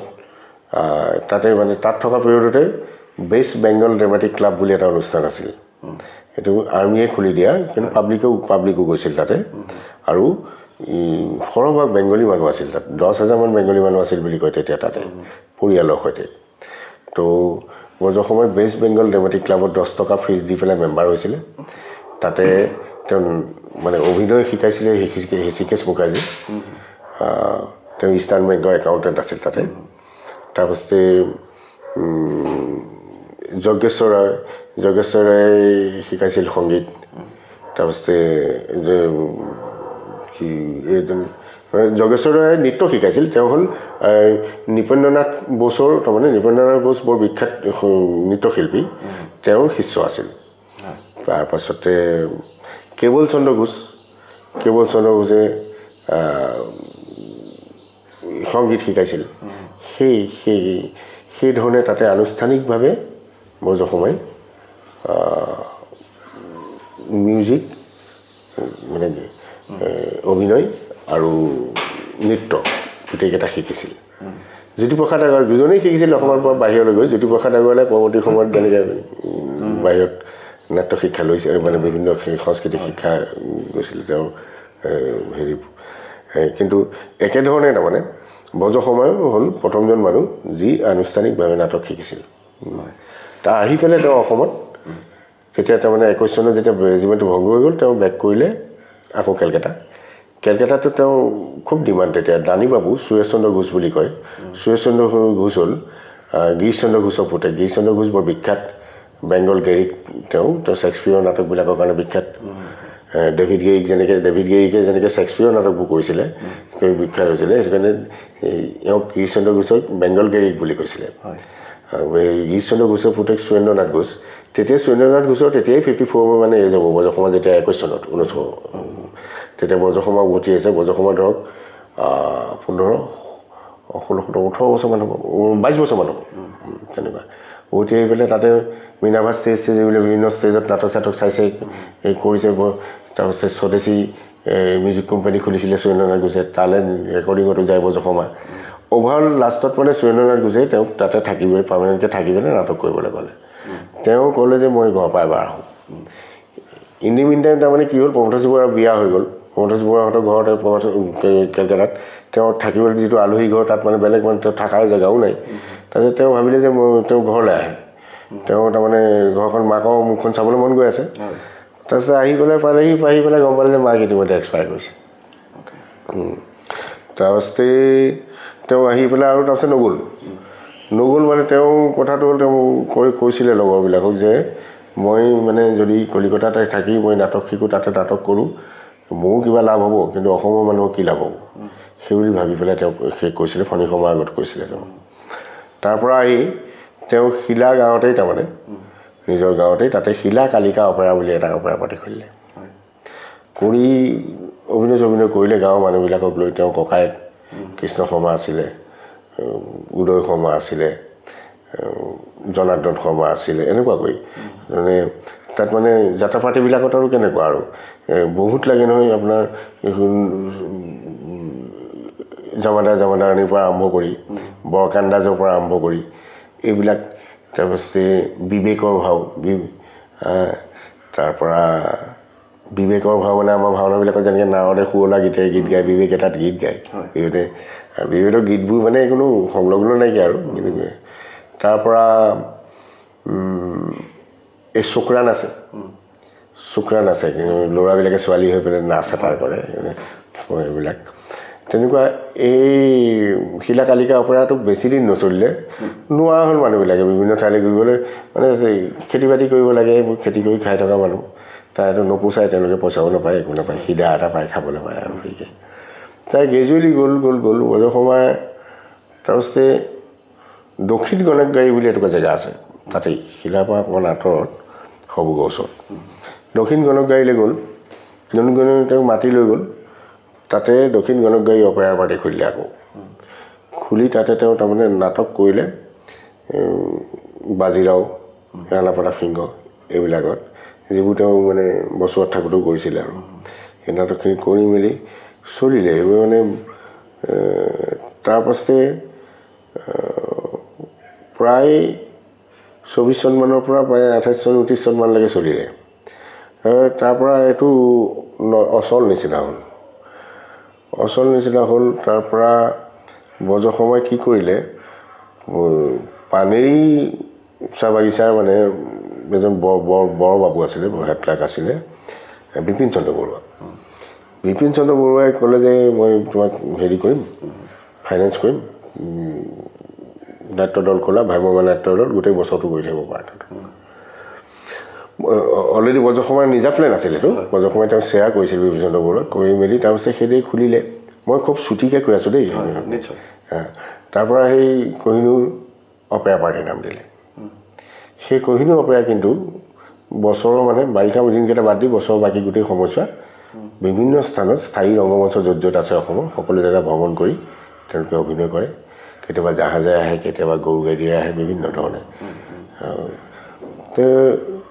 বৰসময় প্ৰথম বছৰেই তেওঁ প্ৰথম বছৰ এখন অসমীয়া নাটক লৈছিলে অসমীয়া ভাষাত লিখা যিটো সময়ত বেংগলী ভাষা চলিছিল অসমৰ কোৰ্ট কেছাৰী চবতেতো এইবিলাক 63 চনলৈকে 1873লৈকে আছিলেই তাৰপাছতো তাৰমানে গোটেই বেংগলী ডমিনেটেডেই আছিলে বেংগলী ভাষা আৰু মানুহেও অপেৰাবিলাক বা যাত্ৰা দলবিলাক কলিকতা বা ঢাকাৰ পৰা অহা পাৰ্টিবোৰ অসমত চলি থাকে মানুহে বেংগলী ভাষাত লিখা নাটকহে চাই বেলেগ নাচায় মানুহৰ ৰুচিবোধৰ সন্মান জনাই তেওঁ বেংগলী নাটক কৰিব লগা হ'ল কিন্তু তেওঁ ভাবিলে যে বেংগলী নাটকো কৰিম মাজে মাজে সলনি কৰি দুইখন অসমীয়াও কৰিম তেওঁ বৰ্জিতা বুলি অসমীয়া নাটকখন লিখিলে প্ৰথম এইখন তেওঁ মৌলিক নাটক বৰসময় তাৰপৰা এইবোৰ নাটকবিলাক পাবলৈ নাই এতিয়া পৰিয়ালেও সংৰক্ষণ নকৰিলে কোনেও নকৰিলে লয় পালে তাৰপৰা সেইদে তেওঁ মানে আৰম্ভ কৰিলে 1930 চনৰ পৰা কহিনুৰ অপেৰা পাৰ্টি আহি 1932 চনত কৰি আছে ইমান উচ্চ মানদণ্ডৰ আছিল তাৰমানে তেওঁ মানে তেতিয়াই চিন পেলোৱা ধৰণ এইবিলাক কৰি সকলো ধৰণে তাৰমানে অভিনেতা অভিনেত্ৰীক পাৰিশ্ৰমিক দিয়াৰ পৰা আৰম্ভ কৰি মানে এখন ভ্ৰাম্যমাণ থিয়েটাৰৰ যিবিলাক চৰিত্ৰ প্ৰায় সকলোবিলাকেই আছিল তাত খালী নাছিল চলন্ত ৰংগমঞ্চ তম্বু নাছিল সেয়ে আৰু মানে গোটেইখিনি মুকলি আকাশৰ তলত হৈছিল নেকি নহয় কিছুমান ধৰক এতিয়া ধৰক আপোনাৰ কিবা পূজা পাতিলে বা ভৈঠেলি হ'ল বা শুইনৰ দিনাখন বা ভৈঠেলিৰ দিনাখন সেইবিলাক তাৰমানে তেতিয়া সেই মুকলি জেগা বা সেইটোতে পাতে কিন্তু আদাৰৱাইজ তেওঁ মানে স্থায়ী ৰংগমঞ্চবিলাকতে অভিনয় কৰি গৈছিল যেনেকৈ ধৰক যোৰহাট থিয়েটাৰত যোৰহাট থিয়েটাৰ আহিলে ধৰক 15 দিনৰ কাৰণে বা 20 দিনৰ কাৰণে কৰে এনেকুৱা টাইপ আছিল এতিয়া আপোনাৰ ইণ্টাৰেষ্টিং কথা যোৰহাট থিয়েটাৰত 1932ত তেওঁ কহিনুৰ থিয়েটাৰৰ পৰা Kohinoor opera party the Assam union Kohinoor opera party আছিল নামটো কহিনুৰ অপেৰা পাৰ্টিৰ পৰা অপেৰা শব্দটো গুচাই দিছিল যোৰহাটৰ ৰাইজ মানে চন্দ্ৰদেৱ বৰুৱাই নেতৃত্ব লৈছিল ভিতৰদেৱ মহন্ত বাকী সেইসকল আছিল ইয়াতে নাম দি পেলাই নাম দিছিলে দা আসাম ইউনিয়ন কহিনুৰ থিয়েটাৰ পাৰ্টিৰ নাম দিছিলে যিহেতু বৰসময়ৰ নাটক সম্পূৰ্ণ থিয়েটাৰী ধৰণেই তো ইয়াত অপেৰাৰ নাই চ' সেইটো কাৰণে সেই কাম কৰিছিলে আৰু পৰৱৰ্তী সময়তো বৰসময় সহ অভিনয়ৰ সময়ত মহিলাক অভিনয় কৰাবৰ কাৰণে তেওঁ নিকাৰ ভঞ্জিছিলে তেওঁ মহিলা অভিনেত্ৰী 5 গৰাকীক তেওঁ অভিনয় কৰালে অভিনয় 2 গৰাকী নৃত্যত কৰিছিলে বা এইখিনি কৰিছিলে ডুমডুমা অসমীয়াত নাট্যমঞ্চত তেওঁ প্ৰথম 1933 চনৰ ছেপ্টেম্বৰ 17 তাৰিখ মই আকৌ কৈছোঁ 1933 চনৰ ছেপ্টেম্বৰ 17 তাৰিখটোহে কাৰেক্ট বজ্ৰসময় নিজে লিখা এটা নোটত তেওঁ 1933 চনৰ নৱেম্বৰ মাহ বুলি ক'লে দুৰ্গা পূজাৰ অষ্টমী আচলতে 1933 চনৰ দুৰ্গা পূজাৰ অষ্টমী দিনটো হ'ল 17 ছেপ্টেম্বৰ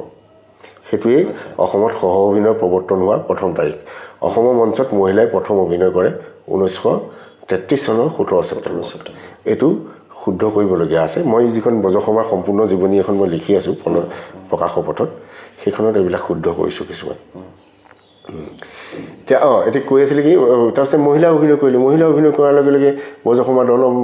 বজ্ৰসমাৰ ককায়েক কৃষ্ণ শৰ্মা আঁতৰি গ'ল উদয় শৰ্মা আঁতৰি গ'ল এইবিলাক আঁতৰি গ'ল মেইন বলিষ্ঠ অভিনেতাবিলাক আঁতৰি গ'ল তাৰপৰা মানুহে লেই চেই কৰিবলৈ ধৰিলে মানুহে বন্ধ কৰি দিলে নলবাৰীতটো প্ৰফুল্ল গোস্বামী বুলি এজন মানুহে মানে টিকেট ঘৰৰ আগফালে পৰি দিলে যে যদি চাবলৈ যাওঁ মোৰ গাঁৱৰ ওপৰেদি যাব লাগিব মানুহৰ গাঁৱৰ ওপৰেদি কোনো মানুহ নাযায় কাৰণে এইখন নাটক নহ'লে তাত মহিলাক অভিনয় কৰিব নিদিয়ে যোৰহাট থিয়েটাৰত বন্ধ কৰি দিলে মিত্ৰদেৱ মহন্তহঁতে ইয়াত অভিনয় নচলিব মহিলা ঠিক কি কৰিব ইয়াতে ইণ্টাৰেষ্টিং কথা যোৰহাট ষ্টেজত বজ্ৰসমাৰ নাটক নগা কোঁৱৰ কৰি আছে নগা কোঁৱৰ বেংগলী নাটক অসমীয়া অনুবাদ আৰু নগা কোঁৱৰখন নহয় নগা কোঁৱৰখন অসমীয়া হেৰিয়ে লিখা আমাৰ নগা কোঁৱৰখন আমাৰ হেৰি কবি বাউলী কবিয়ে লিখা তাৰপৰা নগা কোঁৱৰত মানে তেওঁতো চেংলুগৰ মেইন চৰিত্ৰটো বজ্ৰসমাই লয় চেংলুগৰ তাৰোপৰি বজ্ৰসমাই মহিলা মাতো দিব পাৰিছিল গান বজ্ৰসমাই মতা মানুহ আৰু মাইকী মানুহ দুয়োটাই গান গাব পাৰিছিল কণ্ঠ এনেকুৱা আছে তাৰপৰা তেওঁ মানে মহিলা এজনী ওলাইছে বিৰাট ধুনীয়া যোৰহাটত আৰু নাটক বন্ধ কৰি দিলে ব্যভিচাৰ সৃষ্টি কৰিছে মহিলাক পুৰুষৰ লগত হেৰি কৰিবলৈ আহিছে একদম লাষ্টত মানে ৰাজহুৱাকৈ ষ্টেজৰ ওপৰত অভিনেত্ৰীজনীয়ে কাপোৰ খুলি প্ৰমাণ কৰিবলগীয়া হ'ল যে তেওঁ মাইকী মানুহ আৰু মতা মানুহ আৰু সেই মানুহজন হ'ল নাট্য সম্ৰাট চন্দ্ৰ চৌধুৰী তেতিয়া সৰু ল'ৰা হ'ল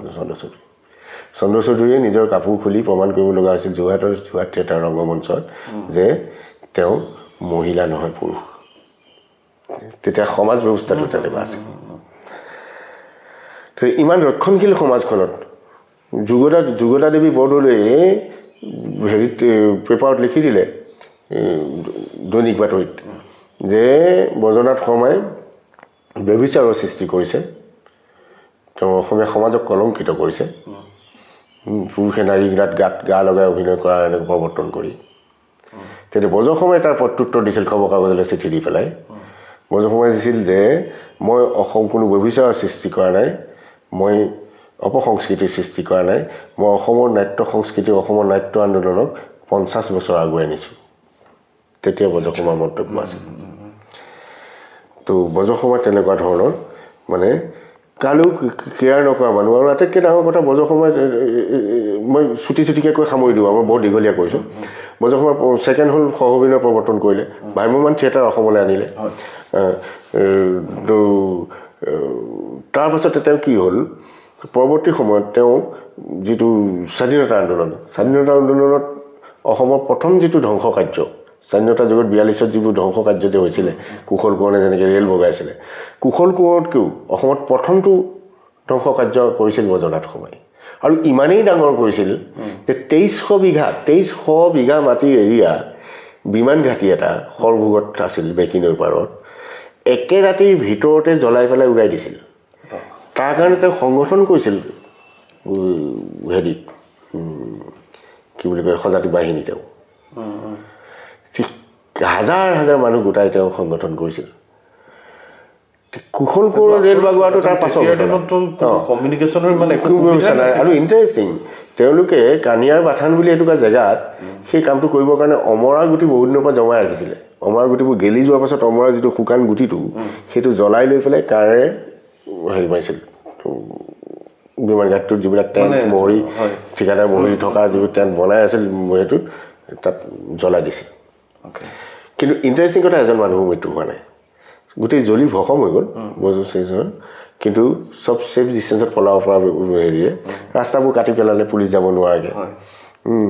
লাষ্টত বজ্ৰসমাৰ সেইটো কাৰণে এৰেষ্টেড হ'ল বজ্ৰসমাৰ মানে প্ৰায় 6 মাহৰ উপকাল পলাই থাকিল বিভিন্ন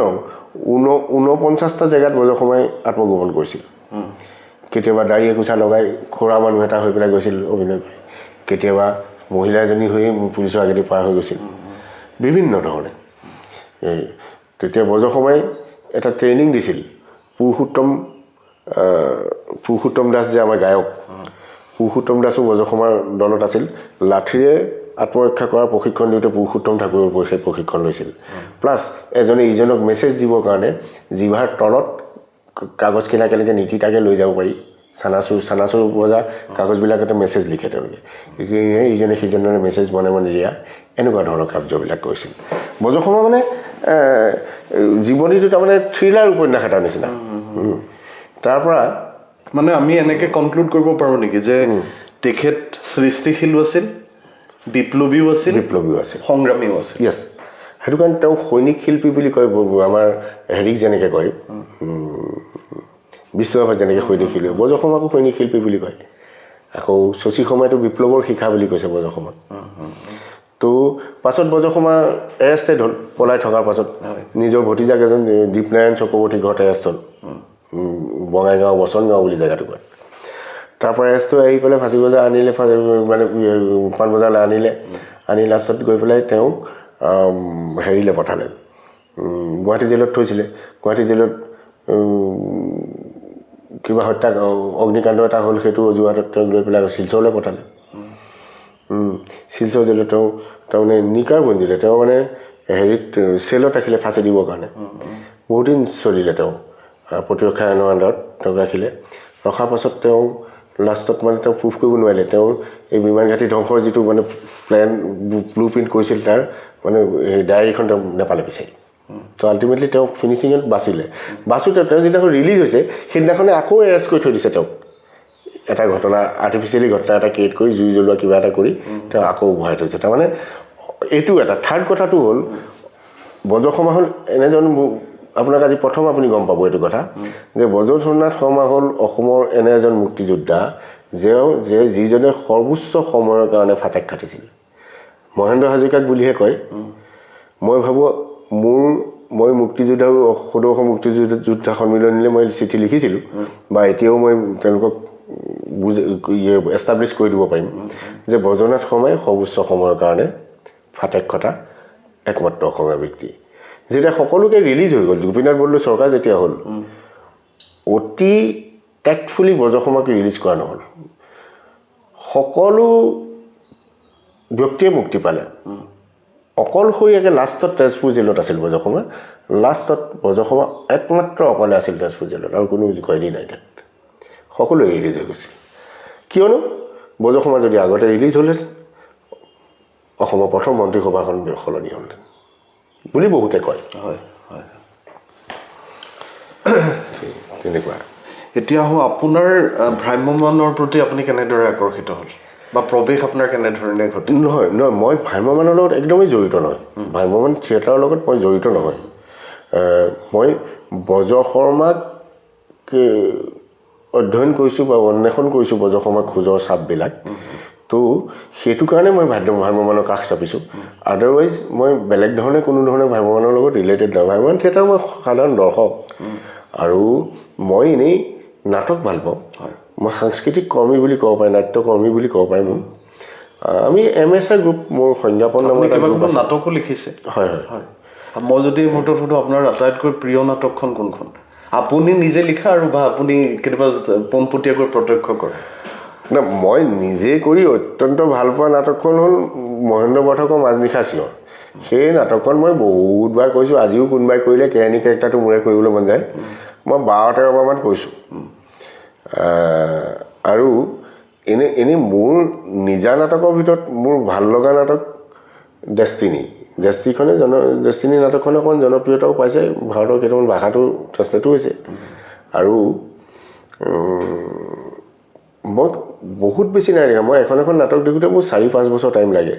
মই আচলতে নাট্যকাৰো নহয় মই তাৎক্ষণিকভাৱে নাটক লিখিব নাজানো সেই কিছুমান আৰু এতিয়া ধৰক উৰ্মিলাৰ ওপৰত নাটক এখন লিখিছিলোঁ মই মামণি ৰয়চম গোস্বামী বাইদেৱে মোক সহায় কৰিছিলে মালয়ালম ভাষাৰ টেক্সট বুক স্কুলৰ ক্লাছ 10 ক্লাছ 12 টেক্সট বুকৰ এটা দিছিলে কপি দিছিলে সেইটো আকৌ মোৰ মৰমৰ বন্ধু প্ৰয়াত বিপুল ৰেগন বুলি কবি বিপুল ৰেগনে ট্ৰেন্সলেট কৰি দিছিলে মোক সেইটো কৰাৰ পৰা সেইখিনি আৰু বহুত অধ্যয়ন মই এই উৰ্মিলাখন লিখিবৰ কাৰণে অন্ততঃ মই 12খন ৰামায়ণ পঢ়িছোঁ মানে পচন্দ ৰাগৱ এইবিলাক মোৰ ওচৰত আছে এতিয়াও মোৰ ওচৰতে আছে মই কৰিছিলোঁ সেইটো কাৰণে তেনেকৈ কামবোৰ কৰোঁতে মোৰ মানে বহুত দিন লাগে এইবিলাক সেই গোটেইখিনি পঢ়োঁতে কিছুমান সংস্কৃতত আছে আকৌ বুজি পাওঁতেও দেৰি লাগে এইবিলাক মই পঢ়ি মেলি কৰালে মোৰ বহুত বছৰ লাগে উৰ্মিলাখন কৰিছিলোঁ তেনেকৈ মানে সমন্তক বুলি এখন কৰিছিলোঁ সেইখনৰ কাৰণে গোটেই মানে গোটেই পুৰাণ চোৱান বিভিন্ন কিবা কিবি পঢ়িছোঁ অষ্টবক্ৰ মৈত্ৰী সংবাদ হেৰি এই মানে বিভিন্ন এইবোৰ কৰি মেলিতে মানে মোৰ তাৎক্ষণিকভাৱে লিখিব নোৱাৰোঁগৈ এতিয়া ডেষ্টিনি নাটক যিখন মই লিখিছোঁ সেইখনো তাৰমানে হিন্দুস্তান টাইমছত প্ৰকাশিত এটা সঁচা কাহিনীৰ ওপৰত বাট হেৰিটোত কাহিনীটো মই অসমীয়াকৰণ কৰিছোঁ লিখি সেয়ে আৰু তাতে খালি মই এটা কনচেপ্ট ইউজ কৰিছিলোঁ পিথিষ্টিকোমাইথিয়া বুলি কয় যিটো এপচাৰ্ড ড্ৰামাবিলাকত ব্যৱহাৰ কৰে সেইটো মই বাস্তৱধৰ্মী নাটকত ব্যৱহাৰ কৰিছিলোঁ সেইটো প্ৰথম এক্সপেৰিমেণ্ট আছিল মোৰ অসমত আৰু যোৰহাটত মানুহে গম পোৱা নাই শব্দটো পিথিষ্টিকোমাইথিয়া হয় সেইটো তাৰমানে যোৰহাটত মানুহে বুজি পোৱা নাই এনে নাটকখন ভাল পাইছে চাই আৰু তাৰমানে এই যে সংলাপত আজিকালিতো সংলাপবিহীন নাটক আপুনি এতিয়া নতুন যিবিলাক নাটক কৰা মানুহৰ ওচৰত যাওক এটা চিগাৰেটৰ পেকেটৰ কাগজ খিলাতে নাটক এখন সম্পূৰ্ণ হৈ যায় আজিকালি মানে এতিয়া ৰূপজ্যোতি মহন্তৰ ৰেপ্লিকা মই ৰেপ্লিকাৰ লগত জড়িত আছিলোঁ এসময়ত ৰূপজ্যোতিহঁতৰ কথাবিলাক মানে চৰিত্ৰৰ বডিৰ কোনটো পাৰ্ট ইউজ কৰিছে আজিকালি তেনেকুৱা হ'ল মানে মই পিঠিটো এক্সপ্লইট কৰিছোঁ সঞ্জা মই হাতৰ বাহুকেইটা হাতকেইটা কৰিছোঁ আজিকালি অভিনয়বিলাক তেনেকুৱা হ'ল না কিন্তু সেই সময়ছোৱাটো যে সংলাপতো যে আধুনিকীকৰণ কৰি কিবা কৰিব পাৰি মই তাৰ প্ৰচেষ্টা এটা কৰিছিলোঁ এই ষ্টিকোমাইথিয়াক মই মানে বাস্তৱধৰ্মী নাটকত ব্যৱহাৰ কৰি দেখুৱাইছিলোঁ উদ্ধত নাটকত ব্যৱহাৰ কৰা শৈলী এটা আৰু মই কৃতকাৰ্য হৈছিলোঁ নাটকত এই নাটকখন মোৰ পৰৱৰ্তী সময়ত প্ৰথমবাৰ ৰাজু বৰা বুলি এজন নমস্য অভিনেতা যোৰহাটৰ তেওঁ ডাইৰেকশ্যন দিছিলে তাৰপাছত আৰু কোনোবা ঠাইত কৰিছিলে নগাঁৱত নেকি তাৰপৰা জেবি কলেজত আখৰা হৈছিলে গোটেই ল'ৰা ছোৱালীবিলাক মানে গোটেই কলেজ ইউনিয়নবিলাকে একেলগে পাতিছিলে সেয়ে মই মোৰ নিজৰ ডাইৰেকশ্যনত হৈছিলে এনেকুৱা আৰু বৰ্তমান সময়ত আপুনি ভাবে নেকি যে আগৰ দিনৰ যিসমূহ নাটক আছিলে বা এই আজিৰ সময়ত যিসমূহ আমি দেখা পাওঁ তাৰ মানদণ্ড কিছু পৰিমাণে ক্ষতি হৈছে বুলি ভাবে নেকি মানে বিশেষকৈ মোৰ এটা নিজৰ কথা দৃষ্টিগোচৰ হৈছে যে শব্দৰ ক্ষেত্ৰত মই ভাবোঁ আমি আগতকৈ বহুত বেছি শব্দৰ যিটো মানদণ্ড কওঁ যথেষ্ট ডিগ্ৰেড হৈছে বহুত সস্তীয়া হৈ পৰা যেন মোৰ নিজৰ অনুভৱ হৈছে আপোনাৰ মতামত চাওক দুই ধৰণৰ বস্তু হৈছে আপুনি চাওক শ্ৰীমন্ত শংকৰদেৱে আজি 500 বছৰ আগতেই যি কৈ থৈ গ'ল অংকীয়া নাটকৰ শৈলী সি এক অসমীয়া নাটকৰ শৈলী আছিল আজি অসমীয়া নাটকৰ এক বিশেষ শৈলী বুলি ক'বলৈ একো নাই পৰৱৰ্তী সময়ত অতুল চন্দ্ৰ হাজৰিকাই হওক গণেশ গগৈ হওক এইসকলে আকৌ এটা চেষ্টা কৰিছিল এটা শৈলীৰ পৌৰাণিক নাটকৰ যেনেকৈ শকুনি প্ৰতিকূল বা এনেকুৱা ধৰণৰ মৃত্যাক্ষ চন্দ্ৰৰ অমিতাক্ষ চন্দ্ৰৰে তেওঁলোকে চেষ্টা কৰিছিল সেইটো এটা অসমীয়া শৈলী আহিছিল সত্য সদায় জয় মতবাদ আছিল এইবিলাকত কিছুমান তাৰ পৰৱৰ্তী সময়ত অসমত তেনেকুৱা শৈলী নাইকিয়া হ'ল এতিয়া হ'ল কি ৰাষ্ট্ৰীয় নাট্য বিদ্যালয়ৰ অধীনত উচ্চ মানদণ্ডৰ শিক্ষা হৈছে সকলো ঠিকেই আছে কিন্তু তেওঁলোকে যিটো ভাৰতীয় নাটকৰ এটা ধাৰণাৰ কাৰণে চেষ্টা কৰিছে প্ৰথম ভাৰতীয় নাটকৰ ধাৰণা কৰিবৰ কাৰণে ভাৰতবৰ্ষৰ সমগ্ৰ ভাৰতবৰ্ষ জুৰি কিমান লোকনাট্য লোকসংগীত লোককৃষ্টি লুকাই আছে সেইখিনি প্ৰথম উলিয়াই ল'ব লাগিব আজিও বহুত উদ্ধাৰেই হোৱা নাই সেইখিনি উলিয়াই লৈ কম্প্ৰমাইজ কৰিহে এটা ভাৰতীয় নাটকৰ ধাৰা সম্ভৱ তো আজি অতুল চন্দ্ৰ হাজৰিকাৰ কুৰুক্ষেত্ৰখন NSD আহি কৰি নিদিয়েহি ইয়াত নিশ্চয়কৈ আজি শংকৰদেৱৰ নাটক এখন কৰাৰ দায়িত্ব ভাওনা কৰাৰ দায়িত্ব আমাৰ কোনোবা NSD আহি কৈ নিদিয়ে আৰু NSD যে নট এ শৈলী আমাৰ মানুহবিলাকে NSD এটা শৈলী বুলি ভাবিবলৈ আৰম্ভ কৰিছে মানে গ্লেমাৰ মই NSD নাটকখন চাই বুজি পালোঁ এইটো এটা গ্লেমাৰ তাৰমানে আপুনি চাওক মই আপোনাৰ হয়বদন নাটকখন চাইছিলোঁ গিৰিশ কানাড ছাৰৰ গিৰিশ কানাড ছাৰে মোক তেওঁ নাটকৰ সংকলন এটা নিজাতে গিফ্ট দিছিলে তো হয়বদন নাটকখন চাব যিদিনাখন ইয়াত হৈ আছে মই সেইদিনাখন বোকাখাটৰ পৰা আহি মানে নোখোৱাকৈ নাটকখন চাব আহিছোঁ আৰু বাস্তৱধৰ্মী নাটক এখন তো নাটকখনৰ উপস্থাপন শৈলীটো এনেকুৱা এটা মানে দুৰ্বুদ্ধ হৈ থাকিলে মেটাফৰিক মানে ৰূপকধৰ্মী উপস্থাপন হ'ল মই বুজি পোৱা নাই মই কিন্তু 10 বাৰৰ ওপৰত স্ক্ৰিপ্টটো পঢ়িছোঁ এনেই আগত মোৰ ওচৰত আছে বুজি পোৱা নাই কাপোৰ এখন ওপৰলৈ ৰঙা দলি মাৰি দিছে সেইখনে জুই বুলি বুজিব লাগিব আৰে মই কেলৈ বুজিম ভাই বুজিম তেনেকুৱা শৈলী তেনেকুৱা ধৰণৰ নাটকত কৰা তেতিয়া বুজিম এইখন নাটকত মই কিয় বুজিম মানে মোৰ কাষত থকা এজনে কিবা এটা অদ্ভুত মন্তব্য কৰিছে তেওঁ বেলেগ ধৰণে বুজিছে মানে সেই কথাবোৰ কৈছোঁ আৰু মই সেইবিলাক তাৰমানে বিখ্যাত ডাইৰেক্টৰ NSD ডাইৰেক্টৰ আছিল ডাইৰেক্টৰ ঘটনাটো এনেকুৱা নহয় মানে মানে দৰ্শকৰ কাৰণে দুৰ্বুদ্ধ কৰি দিয়াটোতে ডাইৰেক্টৰজনৰ ক্ৰেডিট নহয় আজিকালি তাৰমানে কবিতা এটা যেনেকৈ কোনেও নুবুজা কবিতা এটা লিখিব পৰাটো কবি কৃতিত্বৰ নিচিনা হৈছে নাটকতো তেনেকুৱা ধৰণে গতি কৰি আছে এতিয়া বিশেষজ্ঞৰ বাবে নাটক হৈছে ড্ৰয়িং ৰুমত নাটক হোৱা আৰম্ভ হৈ গৈছে নাটকে সামাজিক মাধ্যমটো এৰিছে তাৰমানে নাটক সামাজিক মাধ্যম হৈ নাথাকি কিছুমান বিশেষজ্ঞৰ বস্তু হৈ পৰিছে নাটক এতিয়া নাটকে সমাজ সংস্কাৰত বা সমাজৰ গতি প্ৰদান কৰাত যেনেকৈ আগতে অৰিহণা যোগাই আহিছিল সেই বস্তুটো নাইকিয়া হৈছে আজিকালি বিয়া এখন পাতিব নিজৰ ড্ৰয়িং ৰুমত নাটক এখন কৰিব দিব এনেকুৱা ধৰণৰ হৈছে প্লাছ যিটো সংলাপৰ লালিত্যৰ যিটো মাধুৰ্য সেইবিলাকো নাইকিয়া হৈছে ঠুহা কৰি পেলাইছে সংলাপবিলাক চুটি কৰি পেলোৱাৰ নিচিনা হৈছে আপোনাৰ বাৰে বাৰে একেবিলাক চমক সৃষ্টি কৰিব পৰাকৈ হিন্দী চিনেমাৰ কায়দাৰে নাটক কিছুমান কৰিব লোৱা হৈছে মানুহে ক'ৰ পৰা ক'লৈ গতি কৰি আছে আমি নাজানো এইখিনিতে মই আপোনাক কথাষাৰ মাজতে ৰখাই আৰু এটা প্ৰশ্ন সুধিছোঁ হয় এটা সময় আছিলে য'ত নেকি আমি ধৰি লওক আন মই জিলাৰ কথা নকওঁ যোৰহতীয়া বুলি কৈ পেলাই আমি গৌৰৱ অনুভৱ কৰিছিলোঁ গৌৰৱবোধ কৰিছিলোঁ এতিয়া মই কাৰো নাম নলওঁ ৰাজনীতিৰ ক্ষেত্ৰতে হওক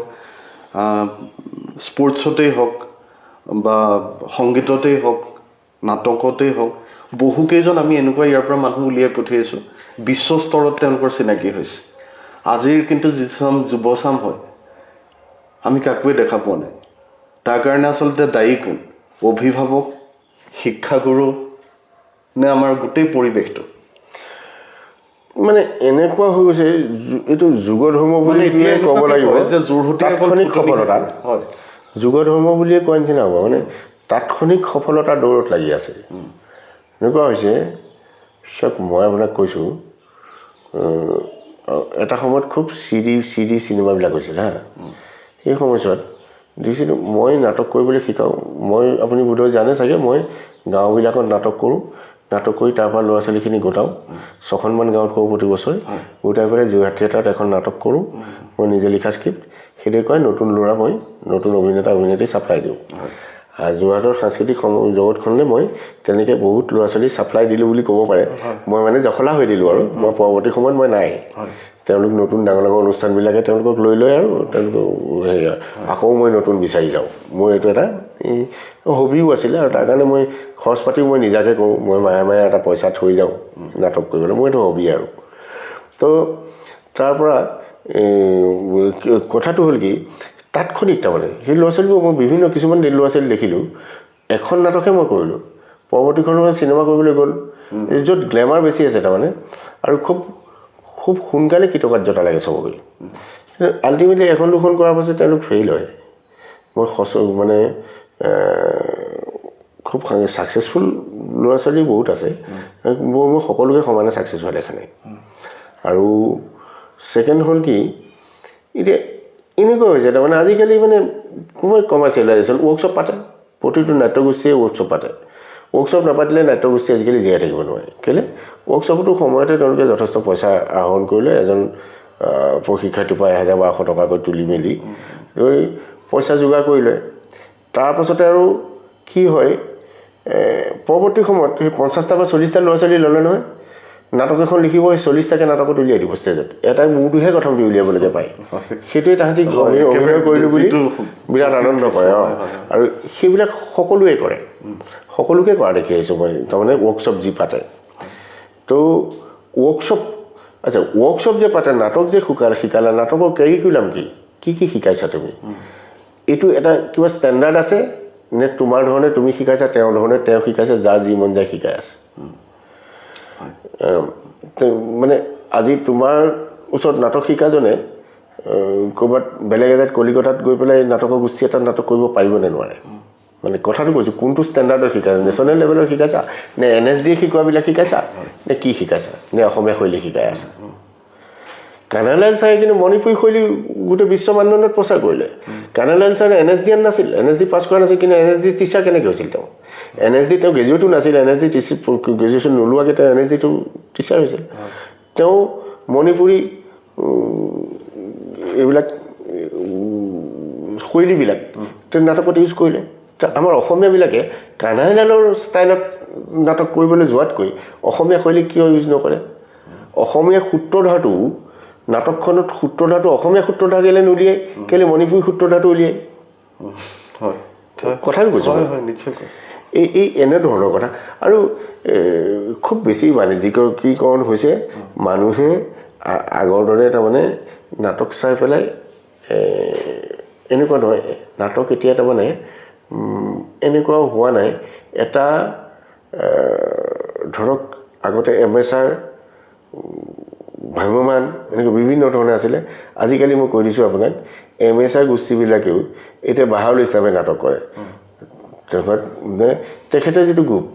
তেখেতে গ্ৰুপটো ঘূৰি ফুৰে তেখেতে এখন নাটকততো 30,000 টকা লয় তো ভ্ৰাম্যমানে যিটো আছে তেওঁলোকে বাণিজ্যিকৰণ নহ'লে চলিবও নোৱাৰে মই ঠিক আছে সেইখিনি মই মানিছোঁ কিন্তু বস্তুটো কেলৈ প্ৰতিযোগিতা ভ্ৰাম্যমান থিয়েটাৰ বেয়া MSR থিয়েটাৰ দুইটা গোষ্ঠীৰ মাজত দ্বন্দ্ব আছে হয় ভ্ৰাম্যমানে তাৰমানে কিছুমান ভ্ৰাম্যমান থিয়েটাৰ গোষ্ঠী চাৰ্কাছৰ নিচিনা হৈছে আজিকালি কথাটো বেলেগ ধৰণৰ কিন্তু এই মানে পেৰেলেলি চলি থাকক না বজৰ সময় দি থৈ যোৱা ভ্ৰাম্যমান থিয়েটাৰটো অসমৰ এটা আইডেণ্টিটি পৃথিৱীৰ বেলেগ জেগাত নাই হয় ইৰাকৰ পৰা কনচেপ্টটো বজৰ সময় আয়াৰলেণ্ডৰ কনচেপ্ট লৈ পেলাই কৰিছে কিন্তু ভাৰতবৰ্ষত এই ভ্ৰাম্যমান থিয়েটাৰৰ কনচেপ্ট অনলি অসমত আছে অসম ভ্ৰাম্যমান থিয়েটাৰৰ কাৰণে ভাৰতবৰ্ষত অসমৰ পৰিচয় সেইটো কিয় নস্বাত কৰিব যাব লাগে মোৰ কথা হ'ল তেনেকুৱা আৰু তাৎক্ষণিক সফলতা বিচাৰি যোৱাবিলাক মানে বেছি দিন নহয় এইবোৰ জলবুদ্বুদ সন্নিভম বুলি যে কয় পানী বুৰণিৰ নিচিনা কেইদিনমান থাকে বাতৰি কাকতৰ লগতো আপুনি জড়িত খুব ওতঃপ্ৰোতভাৱে জড়িত হৈ আছে আজি বহু বছৰৰ পৰা আপুনি লিখি আছে আপোনাৰ মই জানিব বিচাৰিছোঁ যে বিষয়বস্তুসমূহ কি হয় মানে বেলেগ বেলেগ বিষয় প্ৰথম খবৰ কাগজত লিখিবলৈ পোৱাটো এটা মানে বিৰাট ফূৰ্তিৰ নিচিনা আছিল প্ৰথম যিকোনো টপিক আছিল বিজ্ঞান বিষয়কেই যিকোনো টপিক এটা মই লিখিব লাগে যেন ওলালে আনে নজনা আনকমন বস্তু এটা আৰু মানে যিটো বিজ্ঞান ধৰক আনে বুজি নাপায় সেইটোকে পপুলাৰ মানে মানুহে বুজি পোৱাকৈ লিখিব লাগে এনেকুৱা ধৰণে লৈ মই ৰবটিক্সৰ ওপৰত প্ৰথম লিখিছিলোঁ তাৰ পৰা লিখিলোঁ Y2K প্ৰজেক্ট UFO এইবিলাক মানে মানুহে পঢ়ি ভাল পাবলৈ ধৰিলে আৰু মোৰ খবৰ কাগজত ওলাইও থাকিবলৈ ধৰিলে অৱশ্যে মোৰ বন্ধু সাংকব কৌশিক বৰুৱাই প্ৰতিটো প্ৰবন্ধ মোৰ চাই মেলি শুধৰাই দিয়ে নহ'লে মোৰ বৰ্ণাশুদ্ধি খুব বেছি এইবিলাক শুধৰাই মেলি ইভেন প্ৰবন্ধটোৰ হেডিং কি হ'ব নাম কি হ'ব সেইটোলৈকে কৰি দিয়ে পৰৱৰ্তী সময়ত লাহে লাহে মই নিজে কৰিলোঁ আৰু এতিয়া মানে মই বজ্ৰসমাৰ ওপৰতে আৰ্টিকল এটা লিখা হয় বজ্ৰসমাৰ মৃত্যু তিথি বা জন্মতিথিৰ সময়ত আৰু তাৰ বাহিৰে বাকী তেনেকুৱা এটা নাটকবিলাক লিখিছোঁ নাটক ধৰক এখন নাটক এখন উপন্যাসৰ নিচিনাই হয় তাৰোপৰি ব্ৰজনাথ শৰ্মাৰ ওপৰত মই এখন কিতাপ সংকলন কৰিছোঁ তাৰপৰা সেয়াই আৰু তাৰপৰা মই আপোনাৰ আমাৰ অভিধানিক বুধিন্দ্ৰনাথ দিলীহাল ভট্টাচাৰ্য এংলো আছামিজ ডিক্সনেৰীখন যে অসমৰ সেইখনত তেখেতৰ বিষয়ে মানুহে অসমত নাজানে মই তেখেতৰো অধ্যয়ন কৰি আছোঁ তেখেত এখন অভিধানিক বুলিহে জানে তেখেত যে লিখক সাহিত্যিক আছিলে, চাহ খেতিয়ক আছিলে, তেখেত বনৌষধি আছিল, বিজ্ঞানৰ ছাত্ৰ আছিলে, তেখেতে সমবায় আন্দোলনৰ যুদ্ধত কৰিছিলে। তাৰপৰা সাহিত্য সভা পত্ৰিকাতো তেখেতে প্ৰবন্ধ লিখিছিলে। সাহিত্য সভা পত্ৰিকা সম্পাদক আমাৰ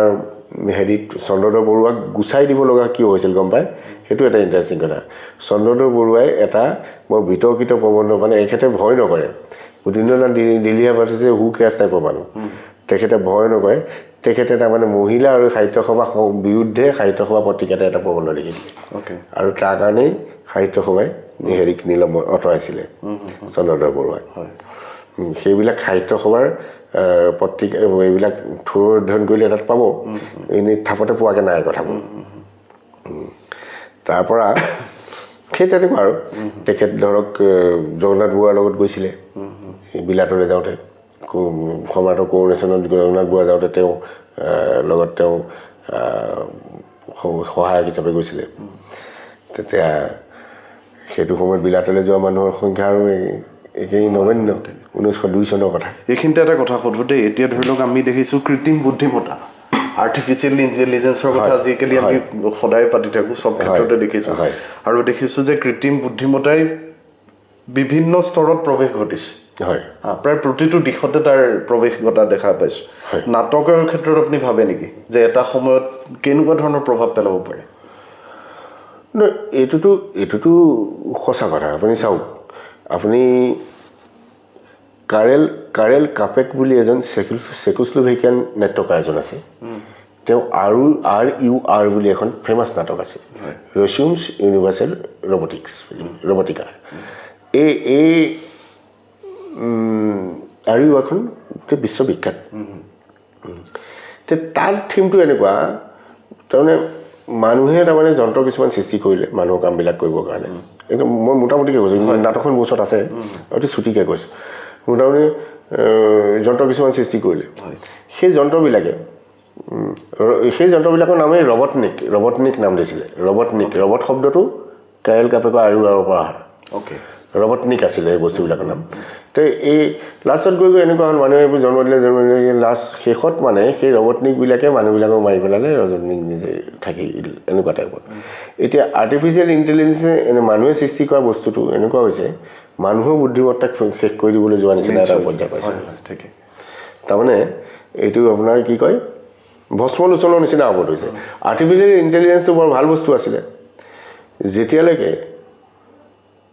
ধৰক আমি ৰবটৰ মগজু বুলি ক'লে আৰ্টিফিচিয়েল ইণ্টেলিজেঞ্চে বুজোঁ নহয়, ছফ্টৱেৰবিলাক। এতিয়া নতুন বহুত ডেভেলপমেণ্ট হৈছে, কিন্তু মোৰ কথাটো হ'ল আৰ্টিফিচিয়েল ইণ্টেলিজেঞ্চ বা বৈজ্ঞানিক যিকোনো আৱিষ্কাৰী যিকোনো বস্তুৱেই যদি হিউমেন কাইণ্ডৰ মানুহৰ ভালৰ কাৰণে ব্যৱহাৰ কৰা হয় ভাল, বেয়াৰ কাৰণে ব্যৱহাৰ কৰিলে বেয়া। এতিয়া নাটকবিলাকত চাব দেই, মই আপোনাক কৈ দিছোঁ,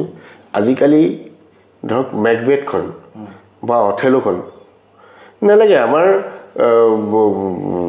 চম্পাৱতীখনকে কৈছোঁ বা অতুলচন্দ্ৰ হাজৰিকা বা কুৰুক্ষেত্ৰখনকে কৈছোঁ, তো আপুনি এতিয়া থাপতে কৈ নাটকখন কৰি দিব নোৱাৰে, কাৰণ সেইখন ধৰক 2 দিন লাগিব, মোটামুটি 8 ঘণ্টামান 7 ঘণ্টা 8 ঘণ্টা লাগি যাব নাটক কৰিবলৈ। তো অথেলোখন জানো 1 ঘণ্টাত বা 90 মিনিটত কৰা সম্ভৱ? কিন্তু আজিকালি নাটকবোৰতো সকলো 90 মিনিটৰ হ'ল। 90 মিনিটৰ হ'বলৈ যাওঁতে কি কৰিব লাগিব? হয় অথেলোখন ছুটি কৰোঁতে তাৰ সংলাপত হাত দি সংলাপ নষ্ট কৰিব লাগিব, নহ'লে কাহিনীত হাত দি কৰিব লাগিব, কাহিনীৰ হাত দি ছুটি কৰিব পৰাকৈও নাই, নহ'লে কি কৰিব লাগিব? আভাস দিব লাগিব যে মানে মেড ফ্ৰম অথেলো বা এনেকুৱা টাইপৰ কিবা নাম এটা দি বেলেগ ধৰণে কৰিব লাগিব, অথেলোৰ এক্সট্ৰেক্ট বুলি টাইপত। তো ঘটনাটো তেনেকুৱাকৈ দিব লাগিব, ইনস্পায়াৰ্ড বাই অথেলো এনেকুৱা টাইপত। তো ঘটনাবোৰ তেনেকুৱা ধৰণৰ হৈছে। তাৰমানে অভিযোজনা কৰিলেও ভাল, নাটক এখন নতুনকৈ লিখক, অথেলোৰ আধাৰতে লিখক, চুটিকৈ লিখক, 90 মিনিটৰ কৰক। কিন্তু সেই কথাবিলাক আমি তাৰমানে অৰিজিনেল নাট্যকাৰবিলাকক শ্ৰদ্ধা কৰিবও নাজানো। আমি এডাপ্টেশ্যন কি, অনুকূলন অনুবাদ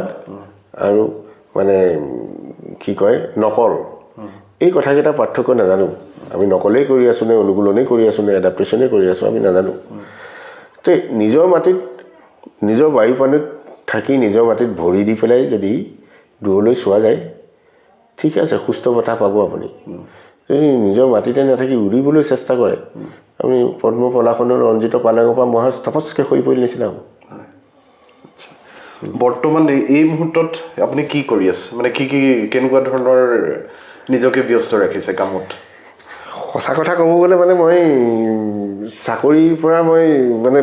ৰেহাই নোপোৱা নিচিনা আছোঁ মই সমগ্ৰ ত্ৰিপুৰা ৰাজ্যখনৰে মানে মোবাইল ছেকশ্যনটো চাব লাগে তো মানে ৰাতি 8টা-9টা বজালৈকে চাকৰি কৰি আহি আৰু ভাগৰি লাগে মানে সঁচা কথা ক'বলৈ গ'লে সময় দিয়া নাই কি দিব পৰা নাই কিন্তু কাম মোৰ বহুত আছে মোৰ পৰিকল্পনাও বহুত আছে এইবিলাক আগবাঢ়িবৰ কাৰণে চাকৰিটো সোনকালে মানে ভলণ্টিয়াৰ ৰিটায়াৰমেণ্ট ল'ম মানে ঘৰত খালি ল'ৰা ছোৱালী পঢ়াইটো কেইটা শেষ হৈ লওক আৰু তো মানে মই কাম মোৰ ইমিডিয়েটলি কৰিব লগা কেইটামান আছে ব্ৰজনাথ শৰ্মাৰ সম্পূৰ্ণ জীৱনী ব্ৰজনাথ শৰ্মাৰ মোৰ কিতাপখন লৈ বহুতে PhD কৰা বহুতো সহায় হৈছে বা বহুতে মোৰ পৰা PhD কৰিম বুলি আহিলে মই ভালক বুলি মোৰ সকলো বস্তু দি দিলোঁ কিন্তু তেখেতে মই কৰা কামতকৈ আৰু বেছি একো নকৰিলে মই তেখেতক সকলো ধৰণে সহায় কৰিছিলোঁ যে আপুনি কৰক মোৰ এই গোটেই বস্তুখিনি দি দিয়ক মই ভিডিঅ'ৰ পৰা আদি কৰি মই কলিকতালৈ গৈ কলিকতা মেগাফোন কোম্পানী মই মিউজিয়ামৰ পৰা বজসমা বস্তু উদ্ধাৰ কৰিছোঁ তো বিভিন্ন ধৰণে মানে মই 30-32 বছৰত কি কৰিছোঁ কৈ আপোনাৰ মই মানে 15 দিন লাগিব কৈ থাকোঁতে তো ঘটনাটো হ'ল কি কৰি সেইবিলাক এতিয়া মানে বজসমা ওপৰত PhD কৰিছে PhD দিছে আপুনি চাব দেই কোনোবা এজন ইউনিভাৰ্চিটি কোনোবা এজন ছিনিয়ৰ প্ৰফেচাৰ আণ্ডাৰতে কৰিব নিশ্চয় তো এটা সৰু মই কথা কৰিছোঁ মই সেইটো মানে আচৰিত পাইছোঁ আপুনি যেতিয়া ক'লে যে PhD বহুতে কৈছে 2-3জন মানে কৈছে মানে কৰিবলৈ বৰ সহজ বজসমাৰ বিষয়ে কোনেও একো বিশেষ নাজানে যে সেইকাৰণে কৰিবলৈ সহজ মানে ডিটেইলছত কোনো বজসমাৰ সম্পূৰ্ণ জীৱনী নাই কাৰণে হৈছোঁ ধীৰেন সমাচাৰে লিখিছে কিমান জানে হয়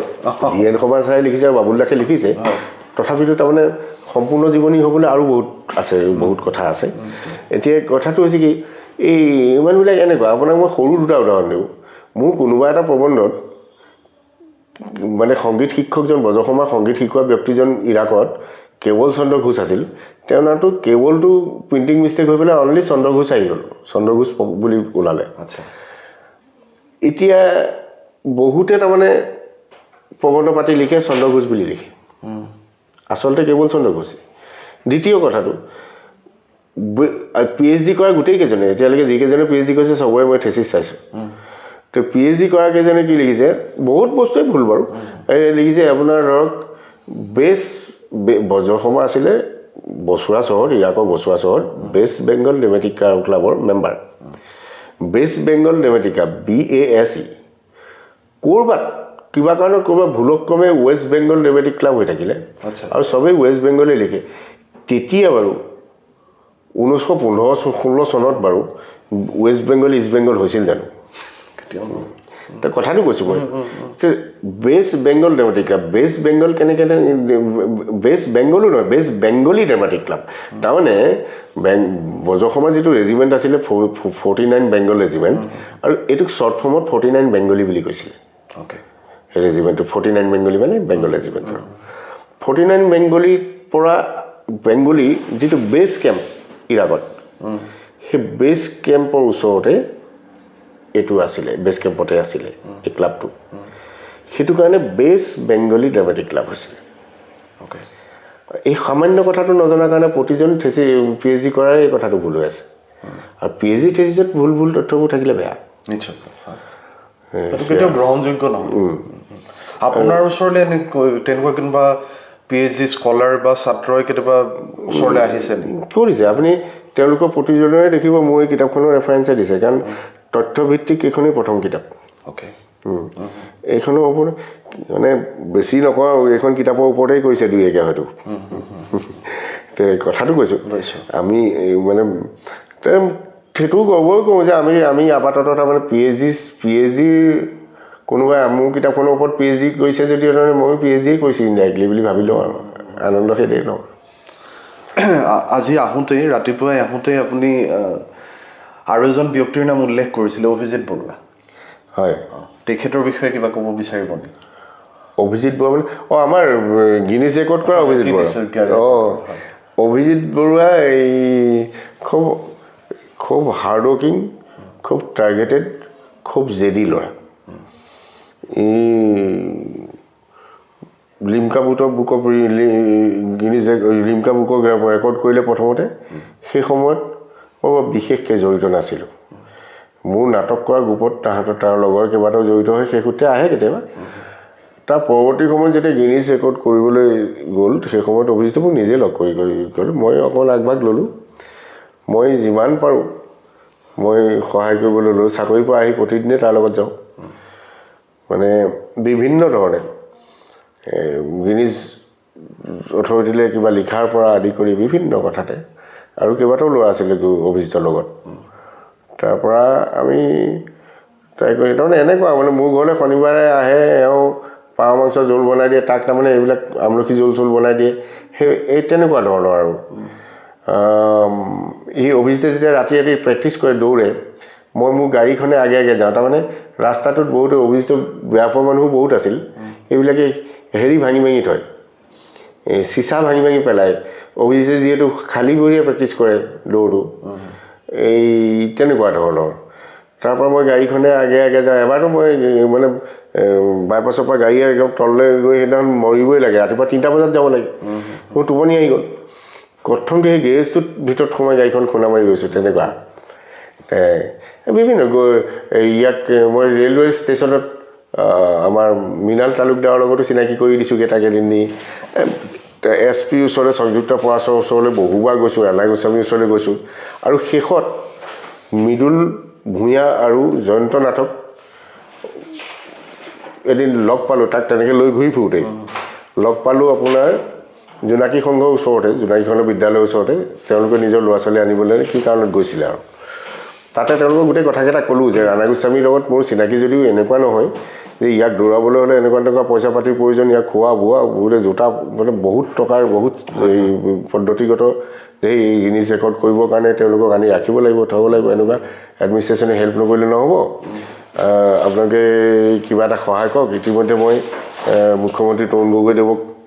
লগ কৰিছোঁ। অভিজিতক লৈ গৈ পেলাই মই মুখ্যমন্ত্ৰীক লগ কৰিছোঁ, তৰুণ গগৈদেৱক। তেখেতেও সহায় কৰাৰ দিছিলে। তাৰপৰা ৰাণা গোস্বামীৰ ওচৰলৈ যাবলৈ লাষ্টত জয়ন্ত নাথ, মই, তিলোক বৰা এনেকৈ আমিবিলাক লৈ পেলাই অভিজিতক লৈ পেলাই গৈছিলোঁ। পৰৱৰ্তী সময়ত মই আস্তে আস্তে তাৰমানে মই দেখিলোঁ যে মই থাকিলে তেওঁলোকে মোক ছেক্ৰেটাৰী পাতিবলৈ লৈছিলে, DC লগত লৈ পেলাই মিটিং চিটিং হ'ল। কিন্তু মই থাকিলে অভিজিতৰ কামবিলাক বৰ নহ'ব। মই ধৰক পইচা পাতিৰ ফালৰ পৰা বা কিবা পলিটিকেল লাইনৰ ফালৰ পৰা মই ইমান ষ্ট্ৰং নহয়। তো যদি মৃদুল ভূঞা বা জয়ন্ত নাথ কোনোবা হয়, তেতিয়াহ'লে ৰাণা গোস্বামীৰ লগত তেওঁলোকৰ যথেষ্ট ভাল, অভিজিতৰ নিশ্চিন্তে তাৰ দৌৰৰ কামটো হৈ যাব। সেইটো কাৰণে সঁচা কথা ক'বলৈ গ'লে মই তেতিয়া বাগি মাৰিলোঁ। আৰু বাগি মৰাৰ সময়ছোৱাতে মৃদুল ভূঞাক ছেক্ৰেটাৰী দিয়া হ'ল, হৈ ধুনীয়াকৈ হৈ গ'ল। আৰু অভিজিতে হয়তো সেইটো কথা লৈ পেলাই অলপ অসন্তুষ্ট যে ছাৰে ওপৰলৈ উঠাই গুৰি কাটিলে বুলি ভাবিব পাৰে। কিন্তু বস্তুটো এনেকুৱা, তাৰ কৃতকাৰ্যৰ কাৰণেহে মই আঁতৰি দিছিলোঁ। আৰু সেইটো কথা হয়তো এতিয়া সি বুজিব চাগে। তাৰপৰা গিনিজ ৰেকৰ্ড হোৱাৰ পাছত তাৰ এতিয়া সি দৌৰি থাকোঁতে মই তাৰ আগে আগে দৌৰি আছোঁ। তাৰ সমান দৌৰিব নোৱাৰোঁ, মাজে মাজে ৰৈ দিব লাগে। কিন্তু দৌৰি থাকোঁ, তাক মনত পেলাই থাকোঁ যে তুমি চোৱা, তুমি এছিয়াডলৈ যাবৰ সময়ত তোমাক হেৰিৰ পৰা এৰোপ্লেনৰ পৰা নমাই দিছিলে, এই তোমাক এনেধৰণে অন্যায় কৰিছিলে, এই কৈছিলে তোমাক ইটিকিং কৰিছিলে, কিবা কৰিছিলে, সেইবোৰ কৈ তাক মাজে মাজে উঠাই দিওঁ। তাৰমানে সি যিমান দৌৰি আছে ময়ো সেই দিনে ৰাতিয়ে তেনেকৈয়ে থাকিলোঁ। ময়ো নোখোৱা মই খাইছোঁ, নোখোৱাকৈ দিনে ৰাতিয়ে তেনেকৈ আছোঁ। প্লাছ সি তেতিয়া মানে আকৌ মানে জয় অসম এইটো আহি যায় তাৰ তাৰমানে। মই সন্মুখত দেখি সি আগতে মোক কৈ থৈছে, ছাৰ আপোনাক কিন্তু মই দেখি থাকিবলৈ বাদ পালে তো আছিলোঁ। আৰু আজি প্ৰতিষ্ঠা লাভ কৰিছে অভিজিত বৰুৱাই, যথেষ্ট আনন্দ পাইছোঁ। উত্তৰ কামনা কৰিছোঁ। তেওঁ পাছলৈ ঘূৰি চাবলৈ প্ৰয়োজন নাই। আৰু সময়ে সময়ে তেওঁ বন্ধুবৰ্গ বা হেৰিত সহায়ক তেওঁ সলনি হৈ থাকে। লিমকা বুকৰ সময়ত তেওঁ আসাম অসম পুলিচে এটা এম্বেচাডৰ ঘোষণা কৰিছিল পৰৱৰ্তী সময়ত সেইটো দেখা নগ'ল মানে মেন এম্বেচাডৰ হিচাপে তেওঁক ট্ৰিট কৰা পৰৱৰ্তী সময়ত কিক বক্সিঙৰ লাইনলৈ গ'ল তাতো তেওঁ বহুত উন্নতি কৰিছে তো মই তেওঁ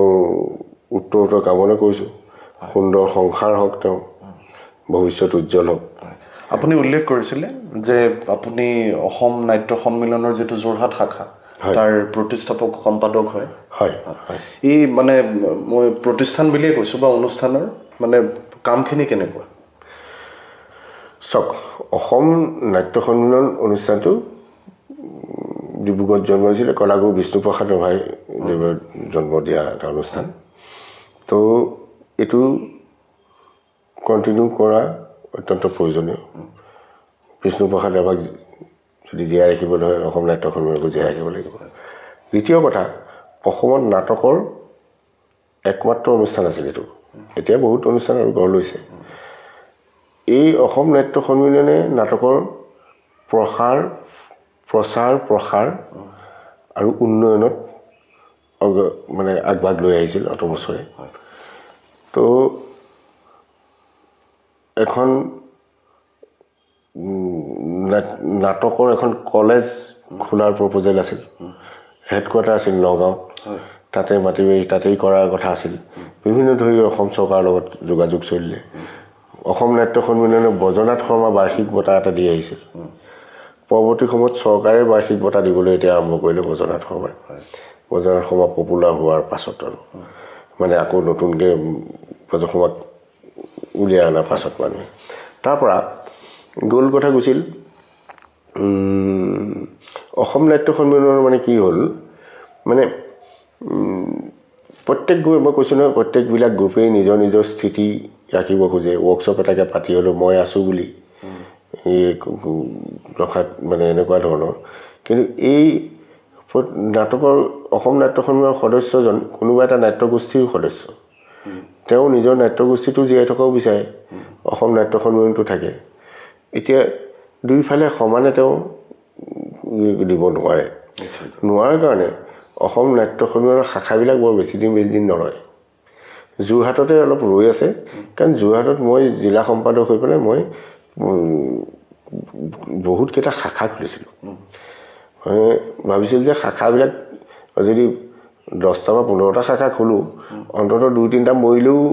5টা শাখাটো থাকিব অনুষ্ঠানটো চলি সঁচা কথা ক'বলৈ গ'লে অনুষ্ঠানটো চলি আছে খালি কথা কিছুমান হয় মই মানে কম্প্ৰমাইজ কিছুমান বস্তুত নকৰোঁ সৰু ঘটনা কিছুমান আছে এইবোৰ এতিয়া ৰাজহুৱাকৈ ক'ব লাগে নাই মই নাজানো ধৰক অসম নাট্য সন্মিলনৰ পৰা আমি মানে নাটকৰ কম্পিটিশ্যনত গ'লোঁ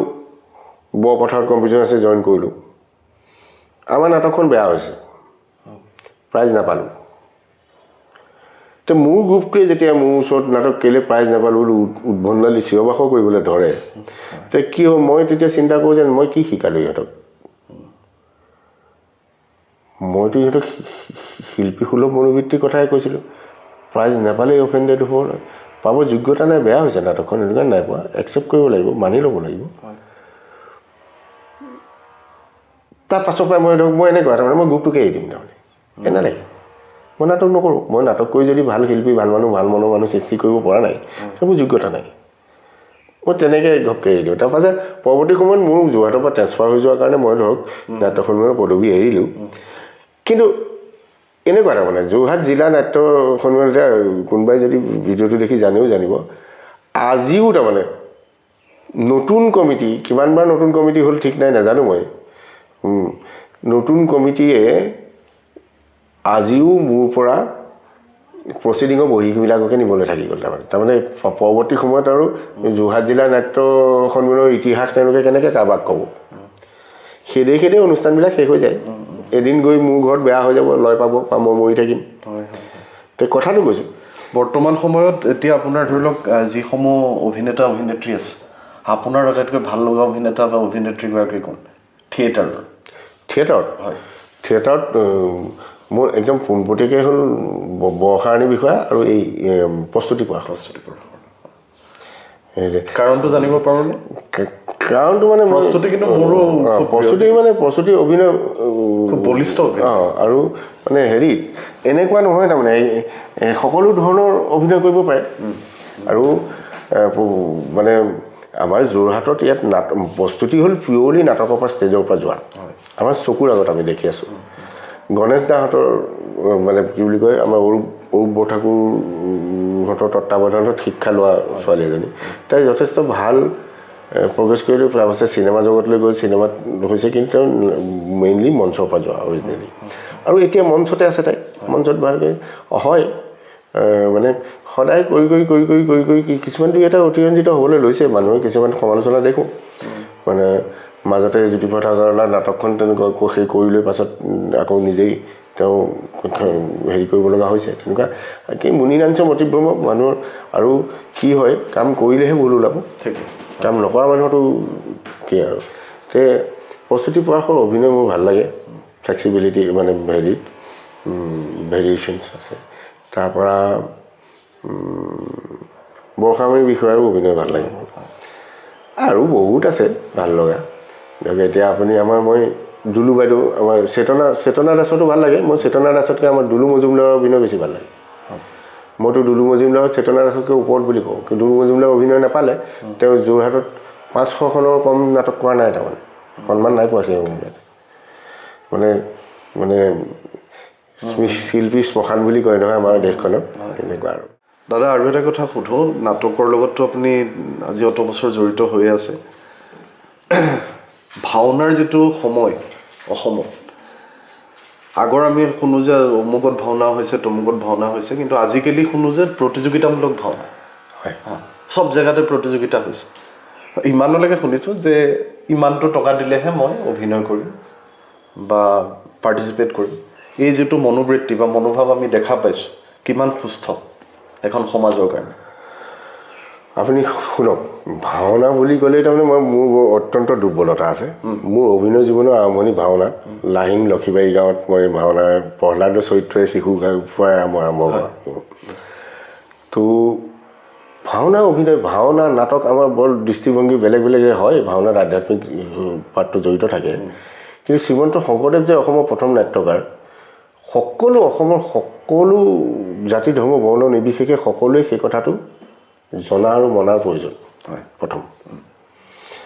বাৰ্টল ব্ৰেক্টক প্ৰশ্ৰয় দিলে নহয় বাৰ্টল ব্ৰেক্টে যিটো যিখিনি কৰিছে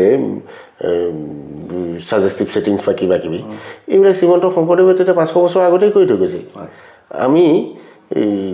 শংকৰদেৱক লৈ গৰ্ব নকৰি বাৰ্টল ব্ৰেক্টক লৈ গৰ্ব কৰাৰ কথা নাই তাৰমানে বাৰ্টল ব্ৰেক্টহে শংকৰদেৱৰ পৰা নকল কৰিছে বুলি ক'ম হয় তে কথাটো তেনেকুৱা এতিয়া জগতগুৰু কৰিব পাৰিলোঁ শ্বেক্সপিয়াৰ জগতগুৰু হৈ গ'ল শংকৰদেৱ জগতগুৰু আমাৰ মুখে মুখে চলি আছে আমি কিমান পাৰিছোঁ বহিৰ্বিশ্বৰ লগত শংকৰদেৱক প্ৰচাৰ কৰিব বিশ্বাৰ্যৰ কথা এইটো তো এতিয়া নাটক ভাওনাবিলাক চব না নাটকবিলাক ভাওনাবিলাক এনেকুৱা আছিলে আমাৰ ধৰক গাঁওখনত বানপানী হৈছে মাৰি মৰক হৈছে ভাওনা সভালৈ আগ কৰে ৰাইজে বুজিছেনে মানে আমাৰ গাঁৱত এটা প্ৰবাদ আছে আমাৰ মানে পুঠি নৈ বুলি এখন নৈ আছে নৈখন বিৰাট মানে খৰালি নৈখনত বানপানী আহি গ'ল আহি পেলাই নামঘৰৰ মণিকূটটোৰ সৈতে উটুৱাই লৈ গুচি গ'ল তাৰমানে সেই নামঘৰত নিসিংহ যাত্ৰা ভাওনা হয় ভাওনা সপোন দেখুৱাই 3জনমান মুখীয়াল মানুহ ভাওনাখন নাপাতিলে অথন্ত হয় তাৰপাছতে আৰু উটি গ'ল বানপানী হেৰি কাৰণে ৰাইজে গুঞ্জমিস্ত্ৰী বুলি কয় এনেকুৱা কিমান ঢোল খোল এনেকৈ লৈ ৰাতিয় মহাজন এনেকুৱা এইসকলে গৈ হেৰিত নৈ পাৰত জলদেৱতা পূজা কৰিছে কিবা কৰিছে যিজনে যি মানে ব্ৰাহ্মণভাৱে হেৰিয়ে মানে সকলো আমাৰ কস্মপণ্ডিত সকলোবিলাক একেলগে আছিলে সকলো মোৰ দেউতা নামঘৰৰ মেইন মানুহ মোৰ খুৰা মোৰ দিলীপ বৰঠাকুৰ মোৰ খুৰা নামঘৰৰ বায়ন এতিয়া কথাটো হৈছে কি আমি দেখিছিলোঁ তাৰমানে সেই তেতিয়া তাৰমানে এখন ভাওনা কৰা হৈছিলে কাৰোবাৰ কেঁচুৱা ল'ৰা ছোৱালী হোৱা নাই ধৰক ভাওনালৈ আগ কৰিলে এখন ভাওনাৰ মানে 7টা বৰসবাহ সমান বুলি কৈছিলে এতিয়া তাৰমানে এনেকুৱা হ'ল ভাওনা আপোনাৰ কোনো কথা নাই মাতা নাই আজিকালি কম্পিটিশ্যন ভাওনা আৰু আপোনাৰ গ্ৰুপ এটা বনাই ল'লে ভ্ৰাম্যমান থিয়েটাৰৰ নিচিনাকৈ সিহঁতি চবতে কৰি ফুৰিব নাট মেলা আখৰা কৰা বৰ আখৰা কৰা গন্ধবাদন কৰা মেইন নাট তাৰপাছত 3 দিনৰ পাছত নাট সামৰণি এনেকুৱা টাইপৰ বস্তুবোৰ আজিকালি নাই আপুনি ধৰক বৰাখলে নাযায় তাৰ কাৰণটো হ'ল মানে অহা যোৱাত মোৰ বহুত খৰচ হ'ব ভাই সেই খৰচটো দিলে যাম নহ'লে নাযাওঁ গাঁওখনৰ ল'ৰা ছোৱালীখিনিয়ে নাটক নকৰে মোৰ নিজৰ গাঁও কমলাবাৰী নামঘৰ বাৰ্ষিক ভাওনাখন আমি প্ৰতি বছৰে কৰোঁ শংকৰ উৎসৱত কিন্তু কাৰোবাৰ ঘৰৰ পৰা আমি গোটেইখিনি আখৰা কৰোঁ ভাও কি ল'ব একদম বহুত দিনৰ আগৰ পৰা একদম নাচ চাট চাই এনেকৈ ইমান ফূৰ্তি আখৰা কৰোঁতে একদম মিঠৈ লাডুৰ পৰা চাহ বনাই খাই এনেকুৱা যিটো আত্মীয়তা যিটো মানে পুলক পাইছিলোঁ নিজৰ মনত সেই বস্তুটো নাইকিয়া হৈ গ'লো এতিয়া তাৰমানে বাৰ্ষিক ভাওনাখন নহয় কম্পিটিশ্যনৰ কাৰণে ভাওনা কৰিবলৈ যাবলৈ দল ওলায় সিহঁতে প্ৰেক্টিছো কৰিব যাবও কিন্তু বাৰ্ষিক ভাওনাখন কৰিবলৈ তাৰমানে ক'ৰবাৰ ভেৰণীয়াৰ গ্ৰুপ এটাক মাতি আনিব ধৰক কম্পিটিশ্যনৰ ফাৰ্ষ্ট প্ৰাইজ ছেকেণ্ড প্ৰাইজ পোৱা দল এটাক মাতি আনিব আনি পেলাই কৰাব যিটো স্থানীয় ৰাইজ বা নিজৰ কোনো নাথাকে তাৰমানে এটাচমেণ্ট নাথাকে আত্মীয়তা নাথাকে বাহিৰৰ গ্ৰুপ এটাক আনি পেলাই কৰিব কিন্তু সেই যে আপুনি ৰাতি 12টালৈকে আখৰা কৰি একাপ লাল চাহে মিঠৈ এটাই খালে আপুনি ব্ৰতেৰে থাকিলে গোটেই গাঁওখন সেই বস্তুবোৰ নাইকিয়া হৈ গৈছে এতিয়া মানে বাণিজ্যিকীকৰণ বেছি হৈছে আপুনি ভাওনাৰ বিভিন্ন ভাগ হৈ গৈছে নতুন সত্ৰীয়া ভাওনা চহা ভাওনা মহিলা ভাওনা পুৰুষ ভাওনা শিশু ভাওনা আৰু আপুনি ভাবকচোন সূত্ৰধাৰটো এটা শিশুৱে ল'ব পাৰে নেকি শৰণ ভঞ্জন লোৱা মানুহ এজনেহে লয় আগৰ পৰা আমি দেখি আহিছোঁ এতিয়াতো এজন শিশুকে শিশু নৃত্য কৰি পেলালে সূত্ৰধাৰটো এইটো যেন শংকৰী সংস্কৃতিৰ মৰ্যাদা হ'ল সত্ৰীয়া নৃত্যত শিকাইছা ঠিকে আছে স্কুল ইজ ডিফাৰেণ্ট থিং স্কুলত তোমালোকে সত্ৰীয়া নৃত্যত এইবিলাক সকলো শিকোৱা ঠিকে আছে যেতিয়া পাৰফৰ্মেঞ্চ কৰিবা প্লে কৰিবা নামঘৰৰ ভিতৰত তেতিয়া নামঘৰৰ ভিতৰত নামঘৰৰ মৰ্যাদাটো ৰক্ষা কৰিব লাগিব নিশ্চয়কৈ এতিয়া অগ্নিগড়টো বনাই আগতে কিছুমান ভাল হৈছে ভাওনা প্ৰতিযোগিতাৰ পৰা কিছুমান ভাল হৈছে অন্ততঃ অগ্নিগড়টো ব্যৱহাৰ কৰিবলৈ লৈছে আৰিয়া ধৰা কেইজন ওলাইছে কিন্তু অদ্ভুত কামো কৰিছে নহয় ভাওনাত ছেটিংছ সলাবৰ কাৰণে ক'লা কাপোৰ পিন্ধা কিছুমান মানুহ উলিয়াই দিয়ে মই সুধিছিলোঁ সেই শৰীৰকেইটাৰ নাম কি বোলে শূন্য কি তাহাঁতে তাৰমানে নামঘৰত ছেটিংছ চেঞ্জ কৰিব বোলো কেলৈ ছেটিং শ্ৰীমন্ত শংকৰদেৱৰ নাট ভাওনাত ছেটিংছৰ ব্যৱস্থা নাই নহয় ছাজেষ্টিভ ছেটিংছে কঠখন পাৰি দিলে কঠখনে সিংহাখন কনচেপশ্যনটো জানো জানা তাততো আৰু ডেভিড গেৰিকৰ নিচিনাকৈ শ্বেক্সপিয়াৰ কৰাৰ নিচিনাকৈ বক্স ছেট বা ছেটিংছ নোৱাৰে ব্যৱহাৰ কৰিব ইভেন আপোনাক কৈছোঁ মই প্ৰস্থানৰ ব্যৱস্থা নাই বুজিছেনে নাট ভাওনাত ছাপ'জ এনেকুৱা তাৰমানে ঐশ্বন্য প্ৰকাৰে শ্ৰীকৃষ্ণ গোপী সংঘৰ সৈতে প্ৰৱেশ কৰা একপাশহীয়া বৈঠীয়া ৰহণ তাৰ অৰ্থটো এটা ছাইডত বহি ৰ'ল প্ৰস্থান নকৰিলে তাৰ যেতিয়া আকৌ পাল পৰিব আকৌ তাৰ পৰা উঠি আহি অভিনয়টো কৰিব এবাৰহে ইন কৰিলে আৰু ভাওনাত প্ৰস্থানটো কেতিয়া যেতিয়া একেবাৰে মুক্তিমংগল ভতিমা গাব তাৰপাছত সূত্ৰধাৰীসকলে গাঁৱসকলে সকলোৱে সেৱা কৰিব সেৱা কৰাৰ পাছতহে প্ৰস্থান ভাৱৰীয়াৰ চ' আজিকালি যে নাটৰ মাজে মাজে যে প্ৰস্থান কৰে কৰক বাৰু আপত্তি নাই আগতে গুৰু আসন ভাগ নামঘৰ মজিয়াৰ ভিতৰত আছিল এতিয়া মণিকূট শংকৰদেৱৰ পৰৱৰ্তী কালত পুৰুষোত্তম ঠাকুৰৰ সময়ৰ পৰা হেৰিৰ পৰা আৰম্ভ কৰা নেকি মণিকূট হ'ল মণিকূটলৈ গুৰু আসন ভাগি লৈ গ'ল ঠিক আছে এতিয়া স্পেচ আছে আগতে নাছিল সেইটো কাৰণে সেইটো ব্যৱস্থা কৰিছিল যে মানে একপাশহীয়া বৈঠীয়া ৰ'ল আজিকালি ধৰক দেখি থাকে আৰু হৈ নাথাকে আৰু সেইটো কাৰণে ঠিক আছে তো কিন্তু সেইটো এটা চালনাৰ জৰিয়তে নাচি যে যাবলৈ বাধ্যতামূলক কৰিব নোৱাৰে নহয় প্ৰতিযোগিতা হ'ল বুলি কোনোবা খোজকাঢ়িও যদি যায় যিটো বস্তু ব্যৱস্থাই নাই প্ৰস্থানৰ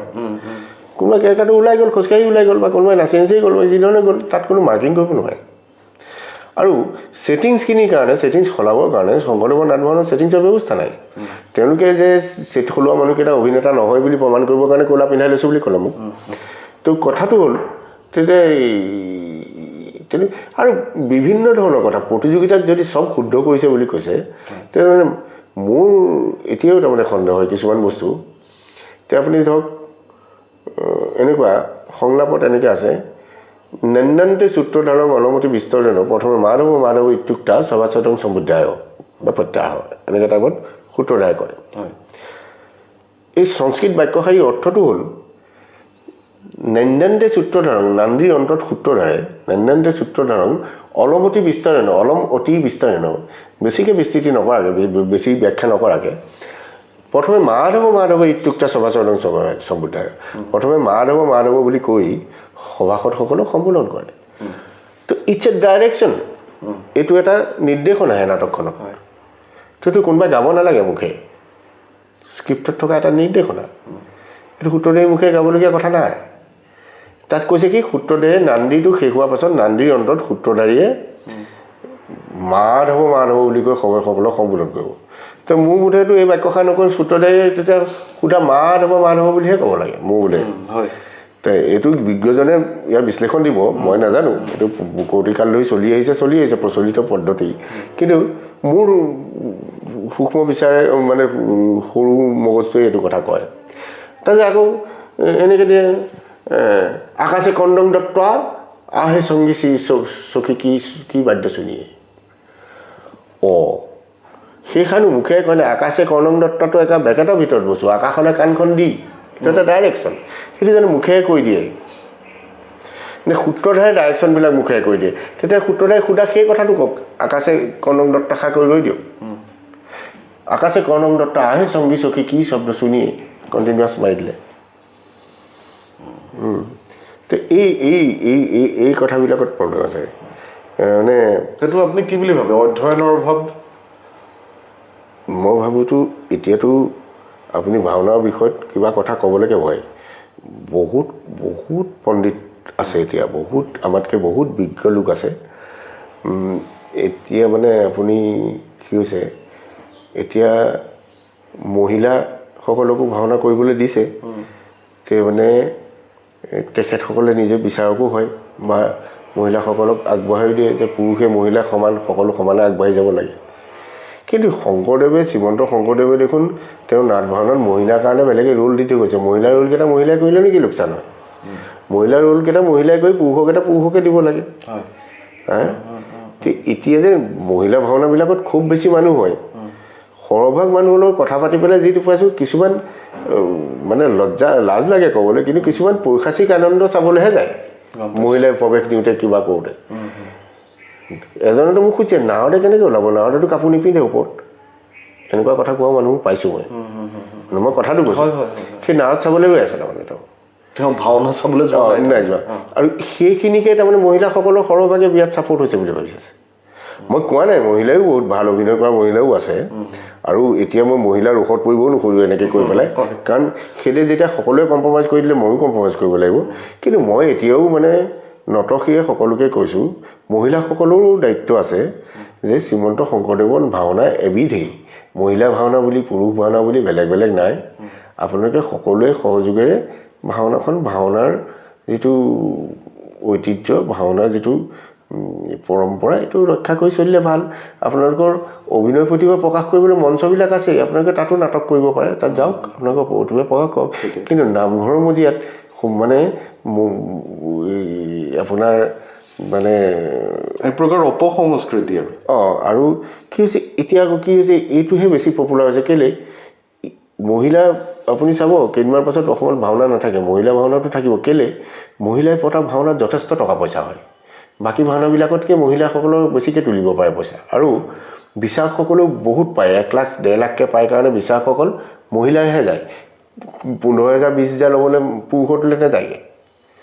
এতেকে যিসকলে এনেই মিটিঙে মাতাঙে মহিলাৰ বিৰুদ্ধে কৰি থাকে তেওঁলোকে কিন্তু মহিলাই বিচাৰক মাতিলে টুককৈ গুচি পেলাই কামটো কৰি থয় আৰু এতিয়া তাৰমানে আপুনি এইটো গুচাব নোৱাৰে আৰু প্ৰথমতেই যদি কৰা নহ'ল হয় নহ'লে নোৱাৰে আৰু সত্ৰাধিকাৰসকলো সাৰ পানী যোগাইছে এইবিলাকত তেওঁলোকেতো মাত নাই মহিলা ভাওনা বুলি এবিধ ভাওনা ওলাই গ'ল নতুন ধৰণৰ ভাওনা সেয়া আৰু কি কৰিব এতিয়া এই আমিবিলাকে তাৰমানে এইবোৰ জ্বলি পুৰি মৰি থাকি লাভ নাই আৰু সেইটো কাৰণে এই যিখিনি পাৰিলোঁ সাংস্কৃতিক বাতাবৰণ ভালে ৰাখিবলৈ যিমানকণ সময় চেষ্টা কৰিলোঁ নিজৰ ত্যাগ আৰু কণ্ট্ৰিবিউশ্যন কৰিবলৈ চেষ্টা কৰিলোঁ পাৰিছোঁ বা নোৱাৰোঁ নাজানো এতিয়া আৰু দাঙিব নোৱাৰা শিলক পৰি নমস্কাৰ নিচিনা হৈছে গতিকে দাদা আজি বহুখিনি কথা পাতিলোঁ আপোনাৰ লগত আপুনি বৰ্তমান সময়ত যোৰহাট থিয়েটাৰ হলৰ ইতিহাস লৈ পেলাই বিভিন্ন ধৰণৰ কাম কৰি আছে খুব চমুকৈ সেইটোৰ বিষয়ে লৈ পেলাই অলপ আমাক কওকচোন চাওক যোৰহাট থিয়েটাৰৰ ইতিহাস লৈ পেলাই হয় মই আচলতে কিয় ইণ্টাৰেষ্টেড হ'লোঁ মানে কথাটো হ'ল কি যোৰহাট থিয়েটাৰ 125 বছৰ হৈ গ'ল যোৰহাট থিয়েটাৰ বিভিন্ন সময়ত ওলোৱা স্মৰণিকাবিলাক আমি দেখিছোঁ ইয়াত যোৰহাট থিয়েটাৰ এটা সম্পূৰ্ণ ইতিহাস ইয়াত পাবলৈ নাই কাৰণ যোৰহাট থিয়েটাৰটো অসমৰ আটাইতকৈ পুৰণি বহু পুৰণি অনুষ্ঠান 1885 চনতে আৰম্ভ হোৱা 1885 চনতে তেতিয়া তাৰমানে অসমত নাটক ৰচনা 3খনেই হৈছিল বোধহয় তেতিয়া গুণামী মানে ৰামনৱমী কানিয়া কীৰ্তন এনেকৈ মানে সেই যুগৰ সেই অনুষ্ঠানটো ঐতিহ্যমণ্ডিত অনুষ্ঠানটোৰ বিষয়ে মই চিন্তা কৰিলোঁ যে মই বজৰ শৰ্মা কাম কৰি থাকোঁতে মোৰ বহুত তথ্য গোট খাই গৈছিলে খবৰ কাগজৰ পৰা আৰম্ভ কৰি মই 1885 চনৰ পৰা বৰ্তমান এতিয়া মানে কৰিহে আছোঁ প্ৰায় 1930 চনমান 1940 চন 52 চন পাইছোগৈ চৰি 1952 চনলৈকে এতিয়ালৈকে মই যোৰহাট থিয়েটাৰৰ বুৰঞ্জী লিখি মোৰ হৈছে আৰু এতিয়া এইখিনি কৰোঁতেই তাৰমানে ইমান বেছি ডাঙৰ হৈছে যে মই মানে 4টা খণ্ড প্ৰায় 500 পেজৰ 4টা খণ্ড উলিয়াব লাগিব এই 32 চনলৈকে মই মানে মই যথেষ্টই কষ্ট কৰিছোঁ আৰু একেবাৰে হেৰাই যোৱা নাইকিয়া বস্তু যোৰহাট থিয়েটাৰ সম্পূৰ্ণ হেৰাই গ'ল সেই বস্তুখিনিত আৰু এইবিলাক বস্তু প্ৰতিষ্ঠিত অনুষ্ঠানবিলাকত কি হয় আপোনাৰ তাৰমানে নতুনকৈ পতাবিলাকৰ কথা বেলেগ প্ৰতিষ্ঠিত অনুষ্ঠানবিলাকৰ প্ৰেচিডেণ্ট ছেক্ৰেটাৰী বা বিষয়ববীয়াসকল কি হয় তেওঁলোকে লোকে পাঠ্য যোৱা অনুষ্ঠান এটাহে চলায় নিজৰ বহুত তেওঁলোকে সেইটো কাৰণে তেওঁলোকৰ কি হয় মানে কুৱেশ্যন কৰা শুদ্ধকৈ বুৰঞ্জী এটা বিচাৰাতকৈ বা হেৰিতকৈ কুৱেশ্যনটো বেছি হয় সেইটো মই খুব সাৱধানে কৰিব লগা হৈছে যোৰহাট থিয়েটাৰৰ ইতিহাস গোটেই আটাইতকৈ প্ৰশ্নবাদৰ সন্মুখীন হ'ম সেইটো কাৰণে খুব সুস্থ আৰু সুন্দৰকৈ মানে তথ্যভিত্তিককৈ লিখিব লগা হৈছে সেইকাৰণে মই অলপ সময় লৈছোঁ প্ৰথম কথা দ্বিতীয় কথা মাজে মাজে অনীহাও লাগে ফেচবুকতে বহুত দিন দীৰ্ঘদিনীয়া ধৰি লিখিলোঁ ইমান লিখিলোঁ প্ৰায় এবছৰ 2 বছৰমানেই লিখিলোঁ ফেচবুকত বন্ধ কৰি দিলোঁ বন্ধ কৰি দিয়াৰ বাবে থিয়েটাৰ হলত মোৰ ফেচবুকতে থিয়েটাৰ হলৰ সদস্য 40 জনমান আছে থিয়েটাৰ হলৰ কোনো সদস্যই কেলেনো বন্ধ কৰিলি বুলিও কোৱা নাই বা তুমি লিখা এইখিনি আমি থিয়েটাৰ হলৰ পৰা প্ৰকাশ কৰোঁ বা আহাচোন তুমি ইতিহাস সম্পৰ্কে অকণমান অন্তৰংগ অনুষ্ঠান এটা পাতোঁ তোমালোকক ইভেন বজৰ শৰ্মাৰ স্মৃতি বিজড়িত যোৰহাট থিয়েটাৰ বজৰ শৰ্মাৰ সম্পৰ্কে আলোচনা কৰিবলৈ মই যোৰহাট থিয়েটাৰৰ সম্পাদকলৈ চিঠি দিছিলোঁ মানে কি হ'ল হয়তো মোৰ কমিউনিকেশ্যনটো শুদ্ধ নহ'ব পাৰে মই নাজানিব পাৰোঁ কিন্তু এই এটা অন্তৰংগ অনুষ্ঠান কৰিবলৈ কেতিয়াবা মন যায় তো আৰু সময় সাপেক্ষে বিষয়ববীয়াও সলনি হৈ থাকে আৰু আজিকালি মানুহে নিজৰ অনুষ্ঠানটোৰ ইতিহাস জনাতকৈ মই যোৰহাট থিয়েটাৰৰ সদস্য বুলি কোৱাৰ গ্লেমাৰটো বহুত বেছি আমিতো যোৰহাট থিয়েটাৰৰ সদস্য নহয় আমাৰ গ্লেমাৰো নাই সেয়া আৰু কি কৰিব এতিয়া মানে যোৰহাট থিয়েটাৰ এইখিনি লিখি আছোঁ বহুত টকা পইচাও লাগিব আৰু মাজে মাজে চিন্তা কৰোঁ যে কেলেনো কৰি আছোঁ কালেনো কৰি আছোঁ যদি যোৰহাট থিয়েটাৰ মানুহখিনিকেই প্ৰয়োজন নাই তাৰ পাছতে ভাবোঁ যে নহয় যোৰহাটবাসী বা অসমবাসীৰ প্ৰয়োজন আছে নহয় যোৰহাট থিয়েটাৰটো যোৰহাটৰ বা অসমৰ কেইজনমান সদস্য বা সম্পাদক চাগে নহয় ঠিকে এনেকৈ ভাবোঁ তো কামটো কৰিছোঁ এই যোৰহাটৰ এটা ইতিহাস কিন্তু পুংখানুপুংখকৈ অধ্যয়ন কৰি প্ৰতিজন ব্যক্তিৰ লগত জড়িত হৈ চেষ্টা কৰিছোঁ দাদা বহুখিনি কথা পাতিলোঁ আপোনাৰ যিটো ব্ৰজ শৰ্মাৰ জীৱন যাত্ৰা তাৰ বিষয়ে আজি আপুনি বহুখিনি কথা আমাক জনালে আৰু ময়ো আচলতে ইমানখিনি কথা জনা নাছিলোঁ খুব কম পৰিমাণে জানিছিলোঁ আৰু আপোনাৰ যিসমূহ কিতাপ আছে যিসমূহ উপন্যাস আছে আমি যেতিয়া এই খণ্ডটো ৰাইজলৈ আগবঢ়াম এইসমূহ আমি স্ক্ৰীণত ফ্লেছ কৰি যাম যিসমূহ আপুনি লিখিছে বা যিসমূহ ফটোগ্ৰাফ বা আছে সেইসমূহো আমি দৰ্শকলৈ আগবঢ়াম আপুনি বহুখিনি কথাৰ ওপৰত আলোকপাত কৰিলে তাৰ কাৰণে বহু ধন্যবাদ জনাইছোঁ আৰু বিশেষকৈ আপোনাৰ সুস্বাস্থ্য কামনা কৰিছোঁ আপুনি আৰু বহু কাম কৰি যাওক যোৰহাটক আচলতে মই এই মুহূৰ্তত আপোনাৰ লগত আজি কথা পতাৰ পিছত ক'ব পাৰোঁ যে যোৰহাট আমি আপোনাক হেৰুৱাব নোৱাৰোঁ আপুনি যিখিনি কাম কৰি আছে ব্ৰজ শৰ্মাৰ ক্ষেত্ৰতে হওক থিয়েটাৰ হলৰ ইতিহাসৰ ক্ষেত্ৰতেই হওক সেইখিনি খুব সুন্দৰৰূপে আপুনি আগবাঢ়ি যাওক যিসকলে এই খণ্ডটো চাই পেলাই ইচ্ছুক হ'ব তেখেতক সহায় কৰিবলৈ সহযোগিতা কৰিবলৈ ময়ো অনুৰোধ কৰিম তেখেতসকলে সুন্দৰভাৱে তেখেতক সহায় সহযোগ কৰক আৰু পুনৰবাৰ যিহেতু আমি খণ্ডটো জুবিন গাৰ্গৰ কথাৰেই আৰম্ভ কৰিছিলোঁ জুবিন গাৰ্গৰ কথাৰেই শেষ কৰিম এইখন যিখন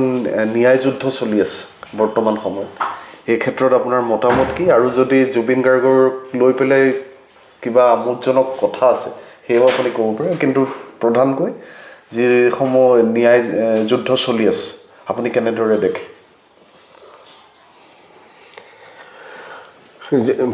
প্ৰথমতে মানে এই ন্যায় যুদ্ধৰ এই প্ৰসংগটো মানে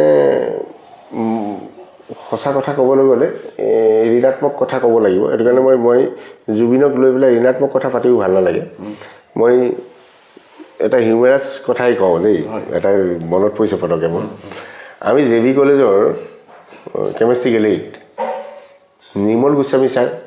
সত্ৰীয়া সংগীত বিদ্যালয় স্থাপন কৰিছিল নিৰ্মল গোস্বামী ছাৰ জে বি কলেজৰ প্ৰফেচাৰ আছিল কেমেষ্ট্ৰি নিৰ্মল গোস্বামী ছাৰে ক্লাছ এটা লৈ আছে এতিয়া লুটাতে সেইদিনাখন তাৰমানে জুবিন গাৰ্গ মই আমাৰ একেখন বেঞ্চতে বহিছে তে পাছফালৰ পৰা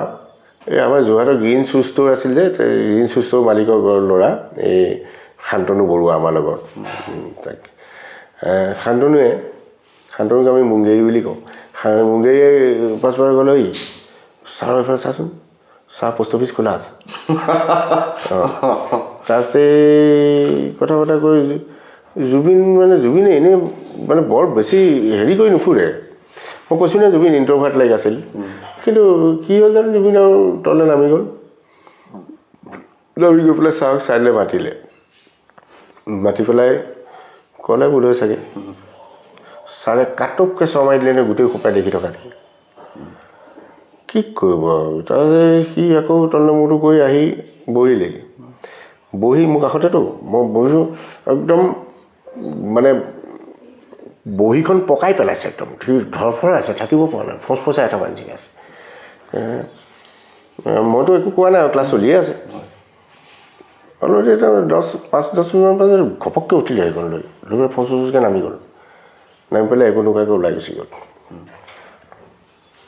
আমি ভাবিলোঁ বোলো শেষ আৰু তাতেই কথা শেষ সিমানতে ছাৰ পঢ়াই আছে আৰু অলপ দেৰি পাছত সি আকৌ ভামুককৈ আহি ওলালেহি নহয় ভামুককৈ আহি ওলাইহি আৰু সোমাই আৰু কথা নাই ছাৰ আপোনাৰ পেনৰ চেইনডাল খোলখাই আছিলে ভালক বুলি মই ক'লোঁ আপুনি মোক চ মাৰি দিলে নকৰোঁ আপোনাৰ ক্লাছ বুলি কৈ ওলাই গুচি গ'ল সি বদলাটো লৈ গ'ল তাৰমানে ছাৰক এক্সপ'জ কৰি গ'ল কথাটো কৈছোঁ খুব জেদি আছিলে এতিয়া জুবিন যদি কেনেবাকৈ জীয়াই থাকিলেহেঁতেন জুবিনৰ ন্যায় ব্যৱস্থাৰ কাম জুবিনে নিজে কৰি ল'লেহেঁতেন নোৱাৰিলেহেঁতেন কোনো এতিয়া মানে কি হয় গাটো জ্বলি যায় পুৰি যায় মানে কি হৈছে একো ক'ব নোৱাৰোঁ আমি একো বুজি নাপাওঁ কি ৰাজনীতি হৈ আছে কি পলিটিক্স হৈ আছে মানে অন্ততঃ জুবিন গাৰ্গক গোটেই অসমখনে কেনেকৈ ভাল পায় সকলোৱে প্ৰমাণ কৰি দিলে সকলোৱে আপোন ময়ো যেনেকৈ আপোন জুবিন গাৰ্গ সকলোৰে আপোন এই প্ৰমাণ হৈ যোৱাৰ পাছতো যে কোনোবা ৰাজনীতিবিদে যে ৰাজনীতি কৰি থাকিব পাৰিছে বা সাহস কৰিব পাৰিছে আৰু কিবা জুবিন ফেন ক্লাবো কিবা মই খুব নিৰ্লিপ্ততা অনুভৱ কৰি আছোঁ কিছুমান কথা নাজানো হয়তো তেওঁলোকে আণ্ডাৰকাৰেণ্ট ভিতৰত কিবা কৰিও থাকিব পাৰে কিন্তু আমি তাৰমানে জুবিন ফেন ক্লাবৰ মুখলৈও চাইছোঁ এতিয়া আমি অসহায় যে মই ন্যায় লাগে কৈ থাকিলেও নহ'ব মানে ধৰক ছিংগাপুৰৰ তালৈ যদি জুবিনৰ পৰিয়ালৰ লোক গৈছিলে তাত শুনানিত তেওঁলোকে অসমত ঘটা কেছটোৰ বিষয়ে নিশ্চয় কৈছে চাগে অসমত যে হত্যাকাণ্ড বুলি কৈছে চাৰ্জশ্বিট ইছ্যু হৈছে সেই কথাটো তাত জনাইছিলে যিহেতু জুবিনৰ খুৰাকক শুনানিৰ জাষ্ট আগে তাৰ ন্যায়াধীশে ব্যক্তিগতভাৱে লগ কৰি সুধিছিলে কিবা কিবি ক'ব লগা আছে নেকি তেওঁ চিঠিয়ে জনাইছোঁ বুলিও কৈছে ফেচবুকত পোৱা কথা দেই তেতিয়া মই ফেচবুকত তেখেতক কুৱেশ্যনো কৰিছোঁ তেখেতে নিশ্চয় জনাইছে চাগে বুলি তেতিয়া মানে ঘটনাটো এনেকুৱা ছিংগাপুৰেতো চেষ্টা কৰিব তেওঁলোকৰ টুৰিষ্ট স্পট তাত গৈ পেলাই বাহিৰৰ দেশৰ নাগৰিক এটা মৰাটো তেওঁলোকৰ বদনাম তেওঁলোকে নমৰা বুলি ক'বলৈ চেষ্টা কৰিব কিন্তু ৱৰ্ল্ড কমিউনিটিৰ আগত জুবিনক কিমান 143খন নে কিমানখন দেশে জুবিনক যেতিয়া শ্ৰদ্ধাঞ্জলি জনাইছে মানে এতিয়া মিটোতকৈও মানে কি কয় এইটো hashtag Zubeen Garg justice for Zubeen গাৰ্গে এতিয়া ৱৰ্ল্ডৰ মানে প্ৰথমজন ব্যক্তি হ'বলৈ গৈ আছে জুবিন গাৰ্গ তো সেই ক্ষেত্ৰত ৱৰ্ল্ড কমিউনিটিৰ ৱৰ্ল্ড কমিউনিটিৰ নজৰ থাকিব হেৰিৰ ওপৰত ছিংগাপুৰ গভৰ্ণমেণ্টৰ ওপৰত তো প্লাছ ভাৰত চৰকাৰৰ কৰণীয় আছে আমি নৰেন্দ্ৰ মোদী প্ৰধানমন্ত্ৰীয়ে এই সংক্ৰান্তত কি কৰিছে যোগাযোগ মুখ্যমন্ত্ৰী কৰি আছে তেখেতে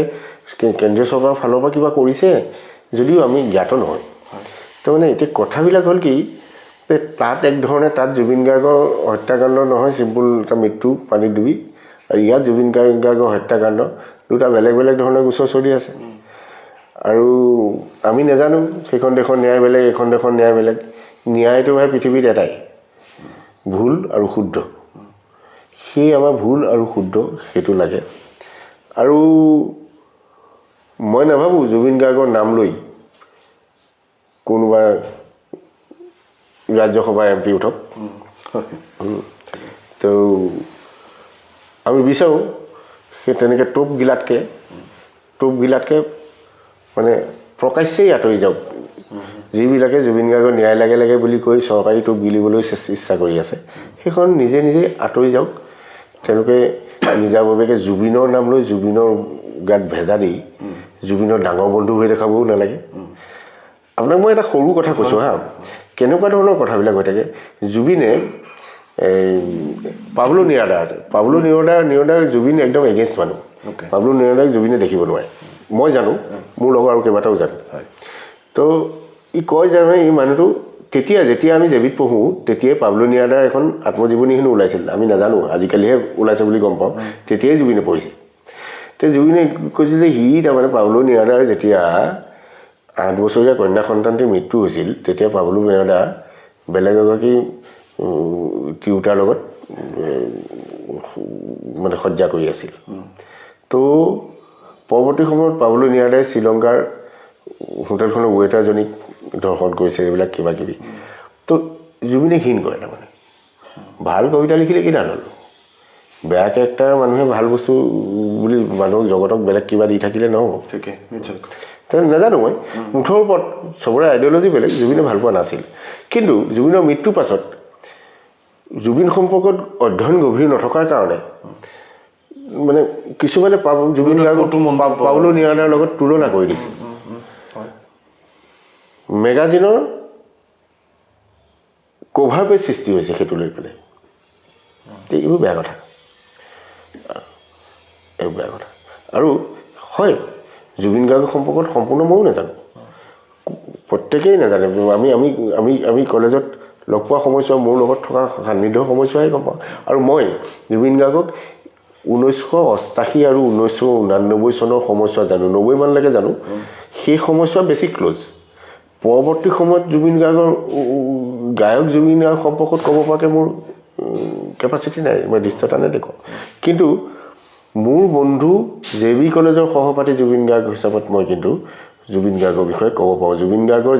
সম্পূৰ্ণ জীৱনী লিখিবৰ হ'লে মোৰ তথ্যৰ মোৰ আৰু জুবিনৰ মাজত লগ পোৱা কথাৰ পৰা কিছুমান তথ্য নিশ্চয় সন্নিৱিষ্ট কৰিব লাগিব নহ'লে জীৱনীখন অসম্পূৰ্ণ হ'ব বুলি মই ভাবোঁ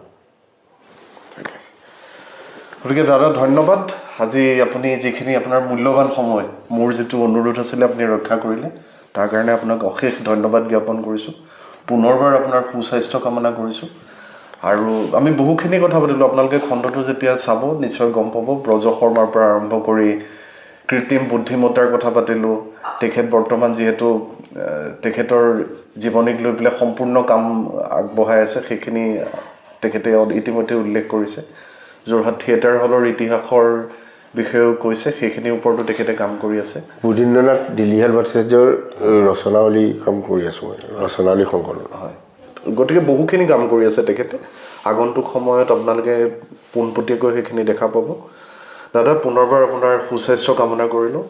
আৰু শেষত যিটো কথা তেখেতে উল্লেখ কৰিলে যে জুবিন গাৰ্গৰ জীৱনী সম্পূৰ্ণ নহয়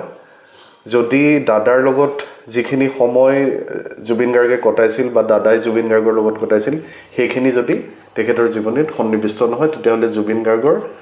জীৱনীও সম্পূৰ্ণ নহ'ব খুব সুন্দৰকৈ আজি কথাখিনি ক'লে আপোনাক বহুত বহুত ধন্যবাদ জ্ঞাপন কৰিছোঁ ধন্যবাদ